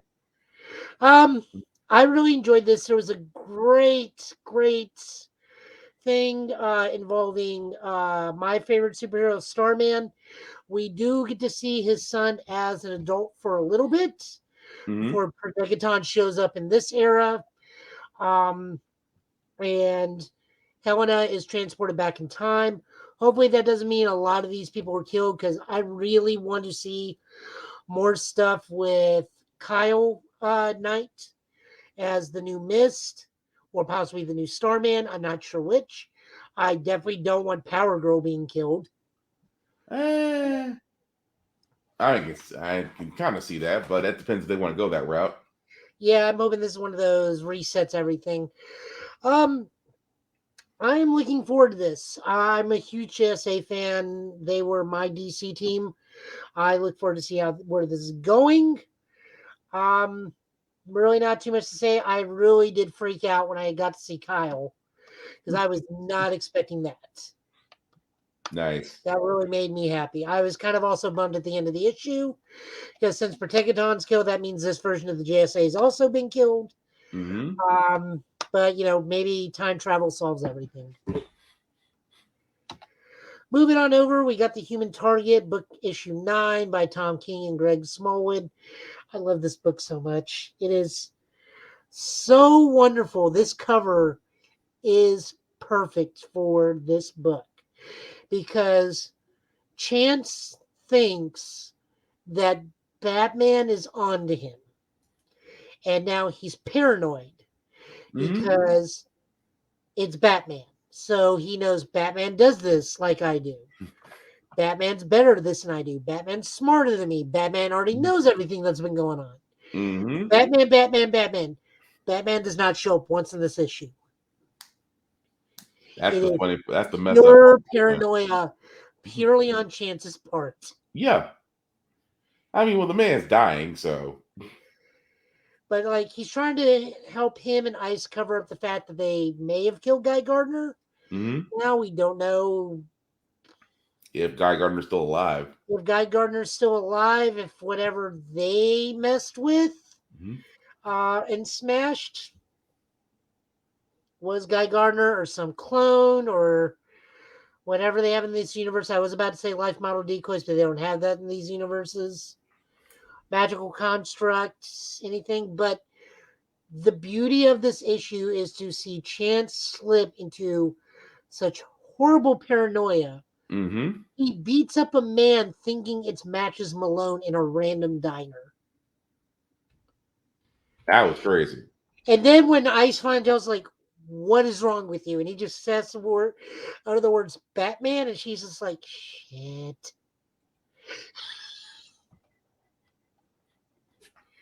And as I said, I had a lot of fun with this.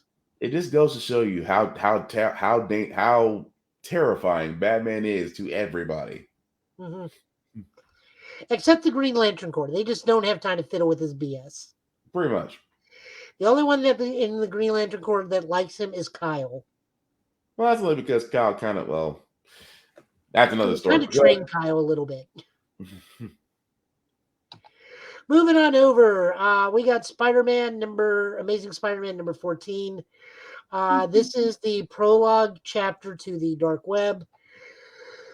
This is written by Zeb Wells with various artists because this book takes place in 4 different periods of a year.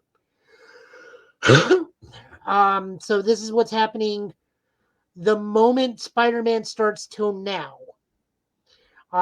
Spring is drawn by Michael Dowling with colors by Richard Isanove. Summer is drawn by Kyle Holtz, drawn by with colors by Dan Brown. Fall is by one of my favorite artists, Terry Dodson. Also doing color work and family member, possibly wife. I don't know how they're related, but they are related. Rachel Dodson is the inker. Ryan Stegman does the pencils for Winter with Tim Townsend and J.P. Mayer doing inking and Matt Hollingsworth doing colors. So what is happening in this issue? Ben is still slowly going nuts because his memories are getting worse and worse to the point where he knows who Janine is. He knows that he loves Janine, but he doesn't remember why he loves Janine. Like his memory is collapsing more and more as it goes. Yeah. So as a result, Janine leaves. Is like, I can't do this anymore. I can't watch you like slowly self-destruct. She tries to leave, and of course, Janine got out of jail pro bono or for free because of the Beyond Corporation. Well, the Beyond Corporation lost her hand to them, so he is immediately trying to be recaptured by the U.S. government and U.S. federal agency. So she's like, well, Ben, I'm back with you, ride or die, because I am not going to jail again. Yeah. Meanwhile, Ben has been robbing Beyond facilities and makes a portal that gets him into limbo to where he goes and meets Madeline Pryor, who's in a sea of demons that she herself has been put there to remind her who she is. And plus, the demons are not happy that she's there because not only is she not the original queen of Limbo, that's magic, right? But she's not even technically a real person ruling them because they understand that she is a corrupted soul since she's a clone. And then when Ben shows up, he has his own demons following him. And they have the same reason.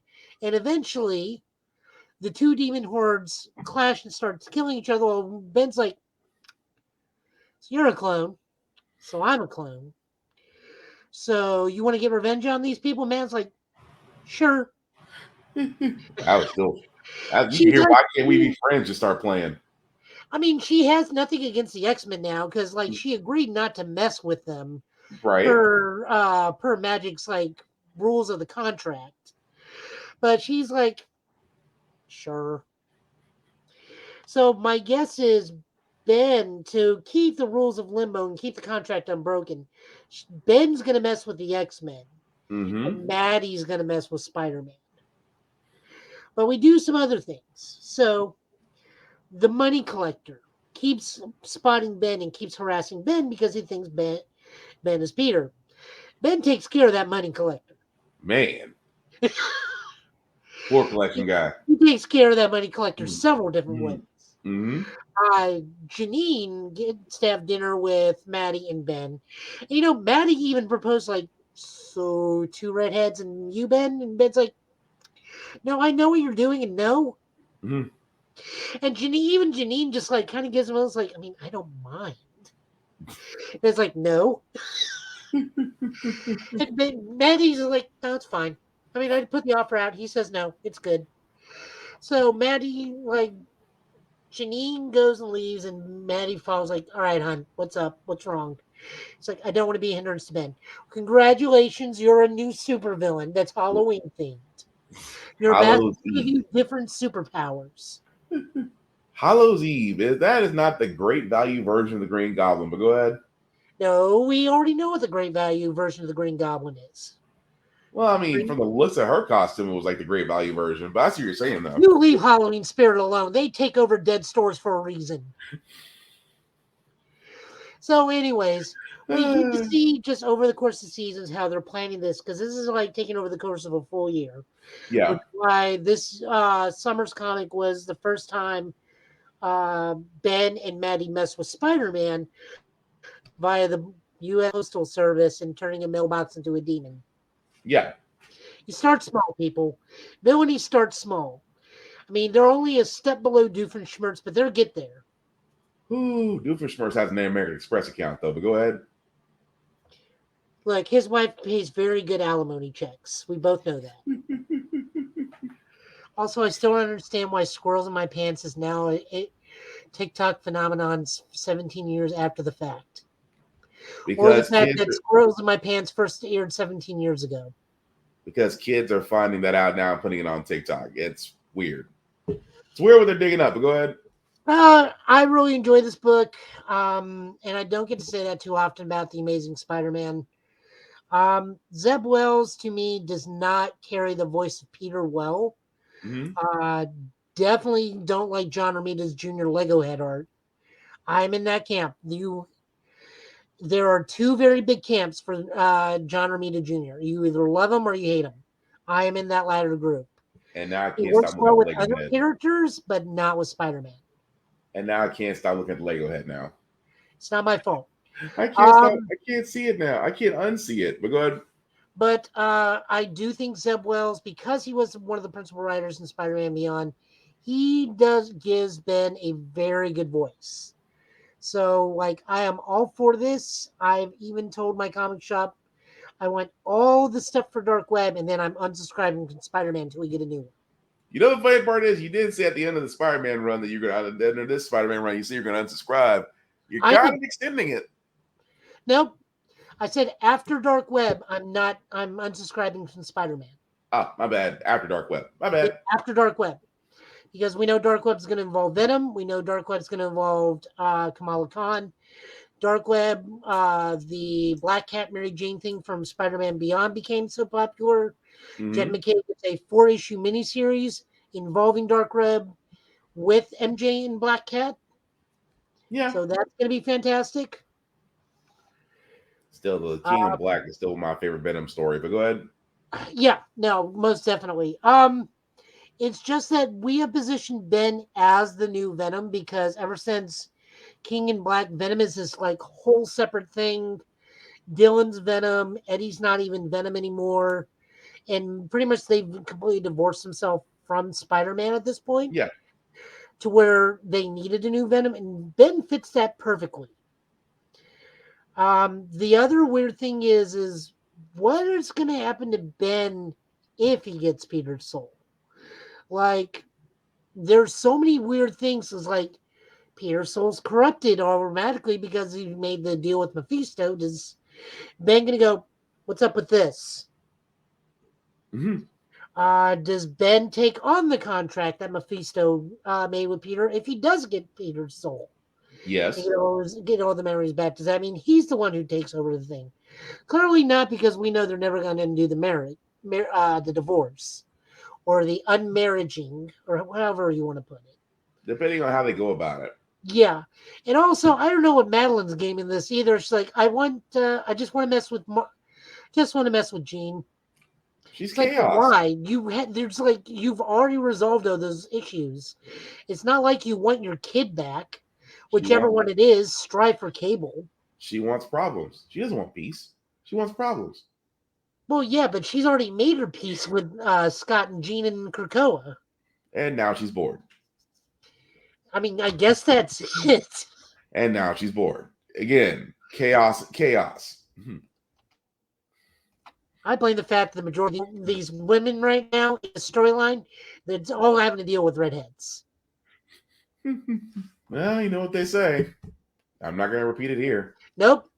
Moving on.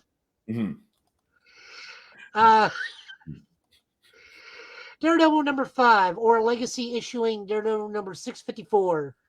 Mm-hmm. This is continuing the fantastic run of Daredevil with Chip Zdarsky, Mark Checchetto doing art, and Matthew Wilson doing color. So, Daredevil and Elektra are now officially husband and wife. They run their new ninja organization, the Fist, Mm-hmm. because their marriage is a mystical thing. They get powers.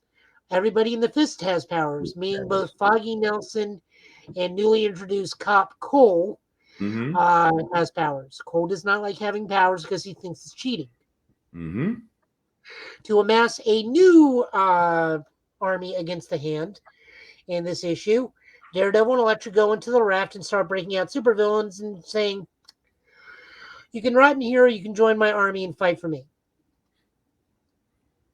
Hell of a recruitment drive. So after this prison break, we get a wonderful, once again, one-sided fight between John Walker and Daredevil, where John Walker tries to play a tough guy, and my favorite line is like, "No, I'm good. I God's got my back." And then Daredevil's like, "Then why did he send the devil to you?" Damn. And then just immediately kicks John Walker's ass left and right. Also, I like that this version of John Walker they're drawing, or the new uniform that they give John Walker, is just ultimately Captain America's costume. Pretty much. No, it is. It's just Ultimate Captain America's costume. Yeah. Because Ultimate Captain America and John Walker are the same person in the grand scheme of things. Yeah. You're right. Oh, also, finally, the other thing that they're doing in this issue is Matt is purposely mugging to every single camera in the raft so that the Avengers finally take notice, because at the end of the issue, it's like, Captain America's like, "Oh, he's inviting us. Get everybody." Yep. Oh, but good. But it was a good issue, though. I did like it, but I thought we were going to see another. I thought it was going to be another disrespectful ass whooping coming. But it was. I mean, not to the. I mean, It was a disrespectful whooping in 3 panels. Yeah, but it wasn't mentally defeating. I have got to get that panel together because it's like there's got to be more than just you and me talking about that. I have got to get that panel together. But go ahead. Moving forward, yeah, we got Star Trek #2. This is written by Colin Kelly and Datsun Landing, art by Oleg Kudov. I hope I got that right, and color by Lee Luffridge. So Cisco has to go deal with the Klingon Empire, meets with the Klingon Emperor, and then reunites with Worf. We learn that Worf now works for the Klingon administration as its ambassador to Starfleet. Mm-hmm. As a result of that, and the Klingon Empire being the Klingon Empire, intrigue continues. And Kales is still alive. Well, a clone of Kales is still alive. Yep. And fortunately for Worf, there are no blue barrels to hinder his bureaucracy. Rounding out tonight was a book Will didn't like, and I just laughed my butt off. It's Exterminators #3. This is written by Leah Williams, art by Carlos Gomez, and colors by Brian Valencia. It's just more goofy shenanigans with these 4 ex-women. We get boob punching. We get boom boom mega shockwave. Apparently Dazzler has a supernova Frieza attack. And Lauren's just like, "I hate all 3 of you so much." Damn. We also get some really fun stuff where, like, Jubilee makes fun of the fact that Boom Boom has huge boobs.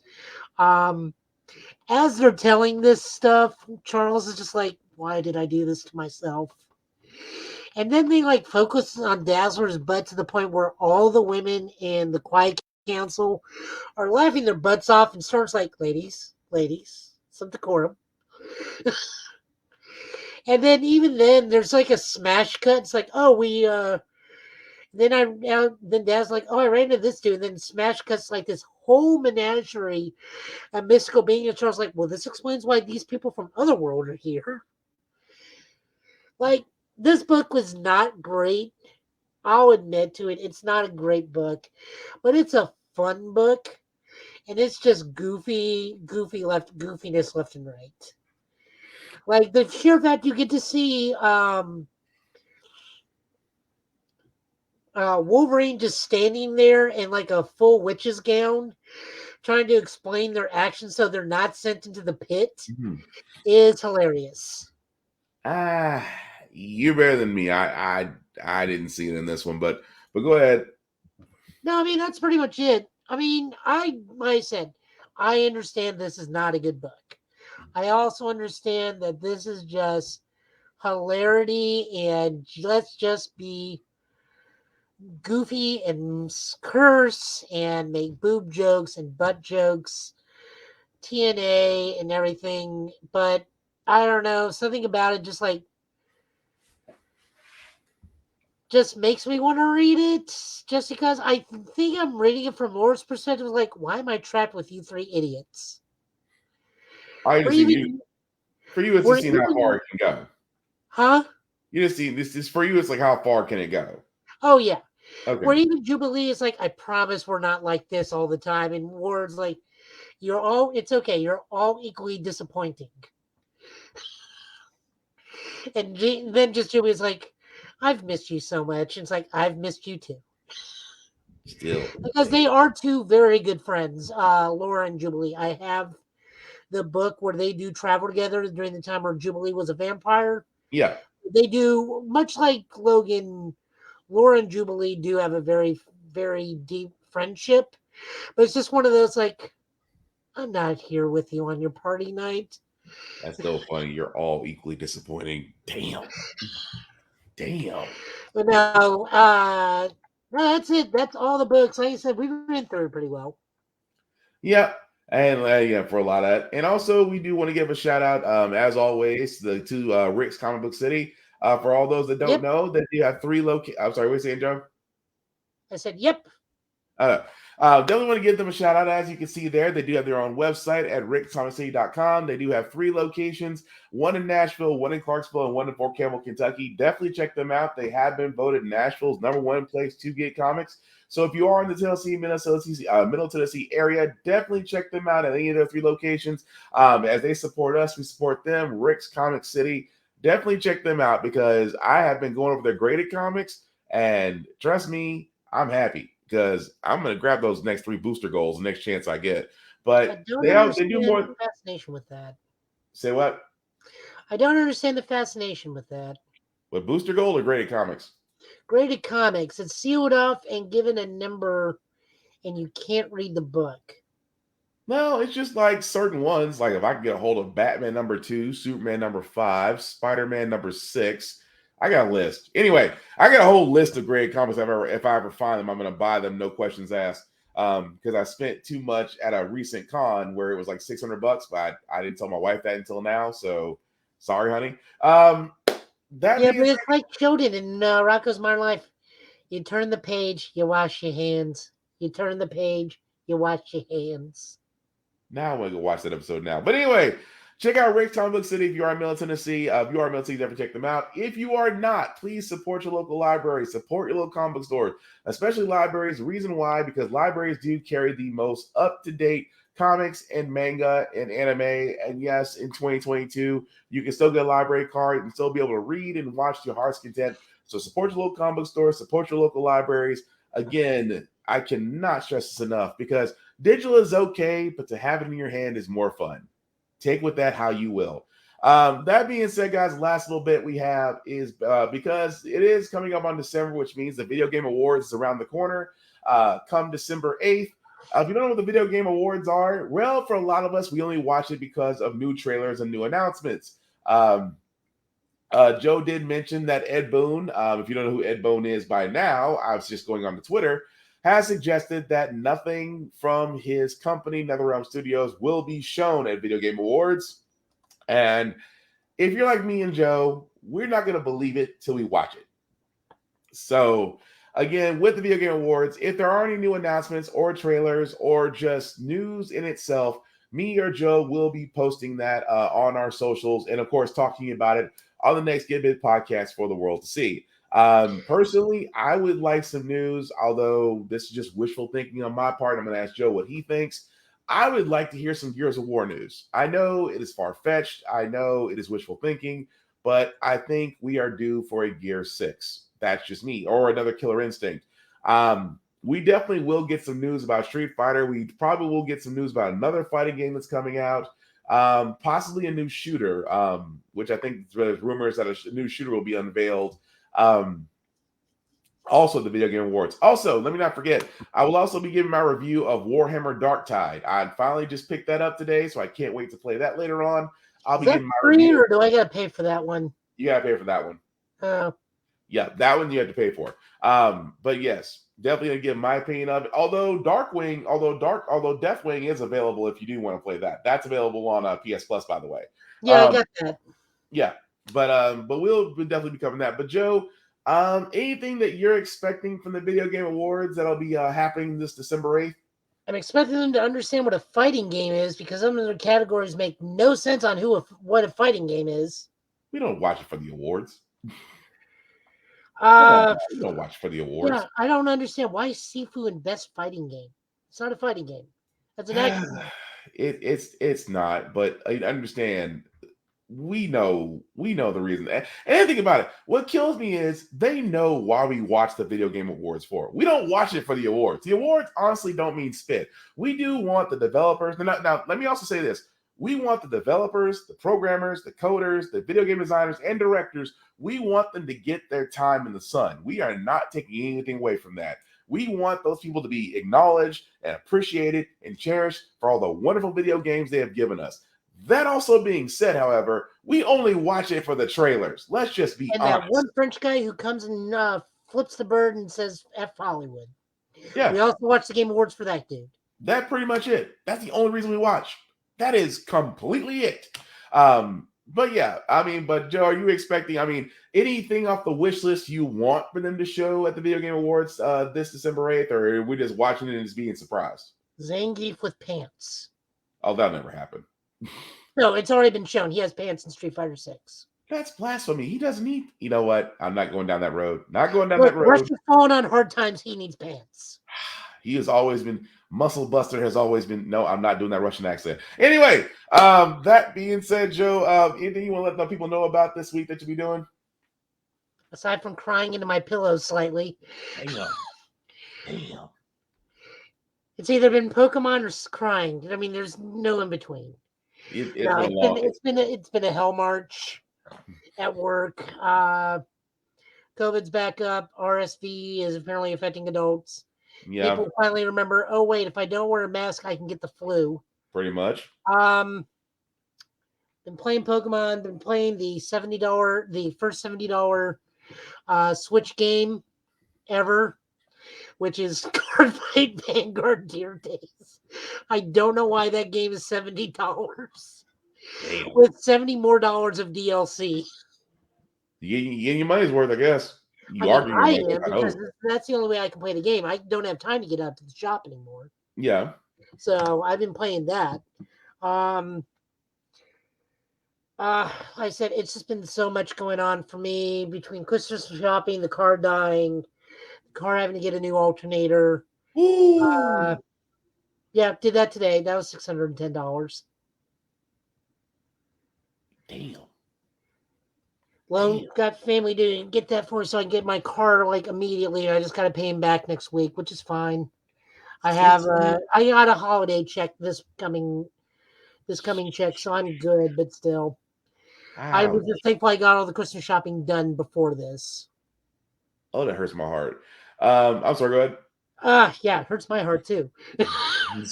Damn. No, if I can stream something, I can. It'll probably just be Gundam Evolution. I was planning on it being Midnight Suns, but PS4 and Switch versions got pushed back. Mm-hmm. Battle Spirits, whenever they drop anything from the white alignment in the card game, I will be covering that on Total Justice Gaming's Weekly Spirit, which probably should be renamed, but I've already gone too far on that branding, so I won't. We put out a small video there. We did a champ talk for UFS or My Hero Academia. Big controversies going on with My Hero Academia right now. in the community where something happened, and then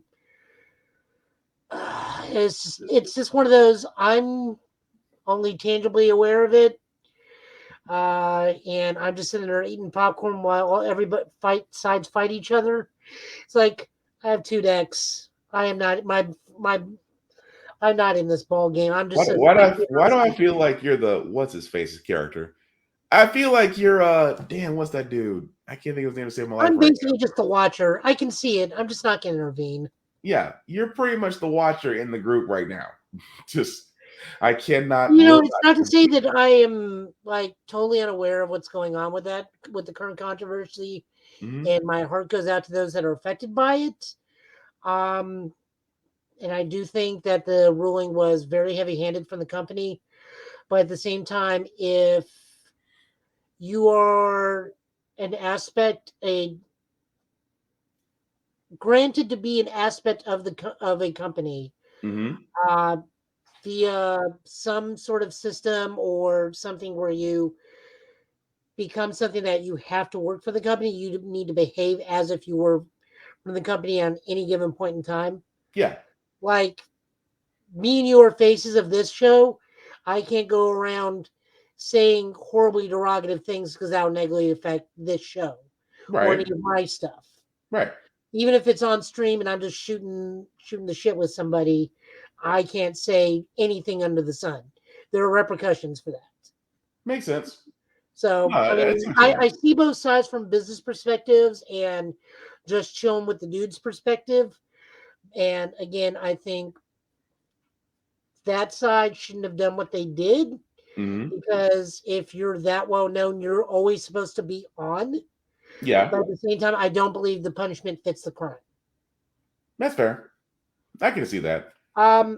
Like other than that, probably won't be at Rick's for a while. The moment AutoZone told me my battery and alternator is good, I picked up my book, went immediately to the comic store, got my books for the weeks, and told them, "Hey, I'm not coming back till after Christmas." Damn.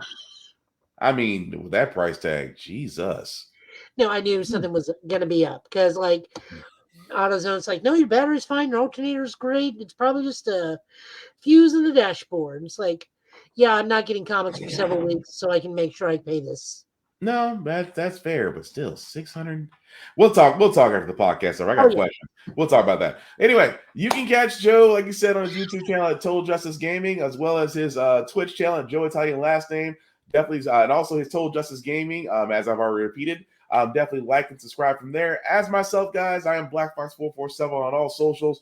Definitely like and follow me, as I usually give reviews, everything I watch and see and listen to and play, and sometimes gym stuff, because I do a couple push-ups. Also, the link at the bottom, maybe let me make that a little bit bigger for the world to see. If you'll copy and paste that into your browser, we'll take you to our link tree, that's the YouTube and Facebook groups for all of our podcasts, How the Forever Got Here, Get Bit, and of course, Offense Podcast. Definitely like, share, and subscribe from there. And also, last but not least, shout out to my buddy Big VZA Dot on all socials. Definitely check him out, as he is back to being on TikTok and making beats for sale. So definitely check him out there. Big VZA Dot. Now, with that being said, guys, as Joe has so eloquently pointed out, it is definitely flu season, and RSV is up, and COVID is up. So, for all those during the holiday season, if you are going to be traveling, you are going to be in an area with high traffic. Please, oh please, wear a mask. Protect yourself at all times. If you are sick or feel like you're going to be sick, or have an inkling that you feel like you're sick, please stay home. Because even though they don't mention a lot, we are still in a pandemic. So the only way we can protect ourselves is to make sure that we're okay. And if we're okay, then everybody else is okay. And therefore, we'll be a lot better off. That being said, guys, again, thank you for all who watched, who liked, to let people know this was live. We certainly appreciate that. And like I said, we will be back here, same Gidbit time, same Gidbit channel, to go over the news, probably the news from the Video Game Awards and news that we have throughout the week. So with that being said, Joey, last words before we call it a night, sir? I'm ready to go to bed. You've had a week. I can understand. He's been Joe. I've been Will. This has been the Give It Podcast, guys. Thank you all for watching. Take care of yourselves and each other. We will all get through this. Happy gaming. Peace. Later.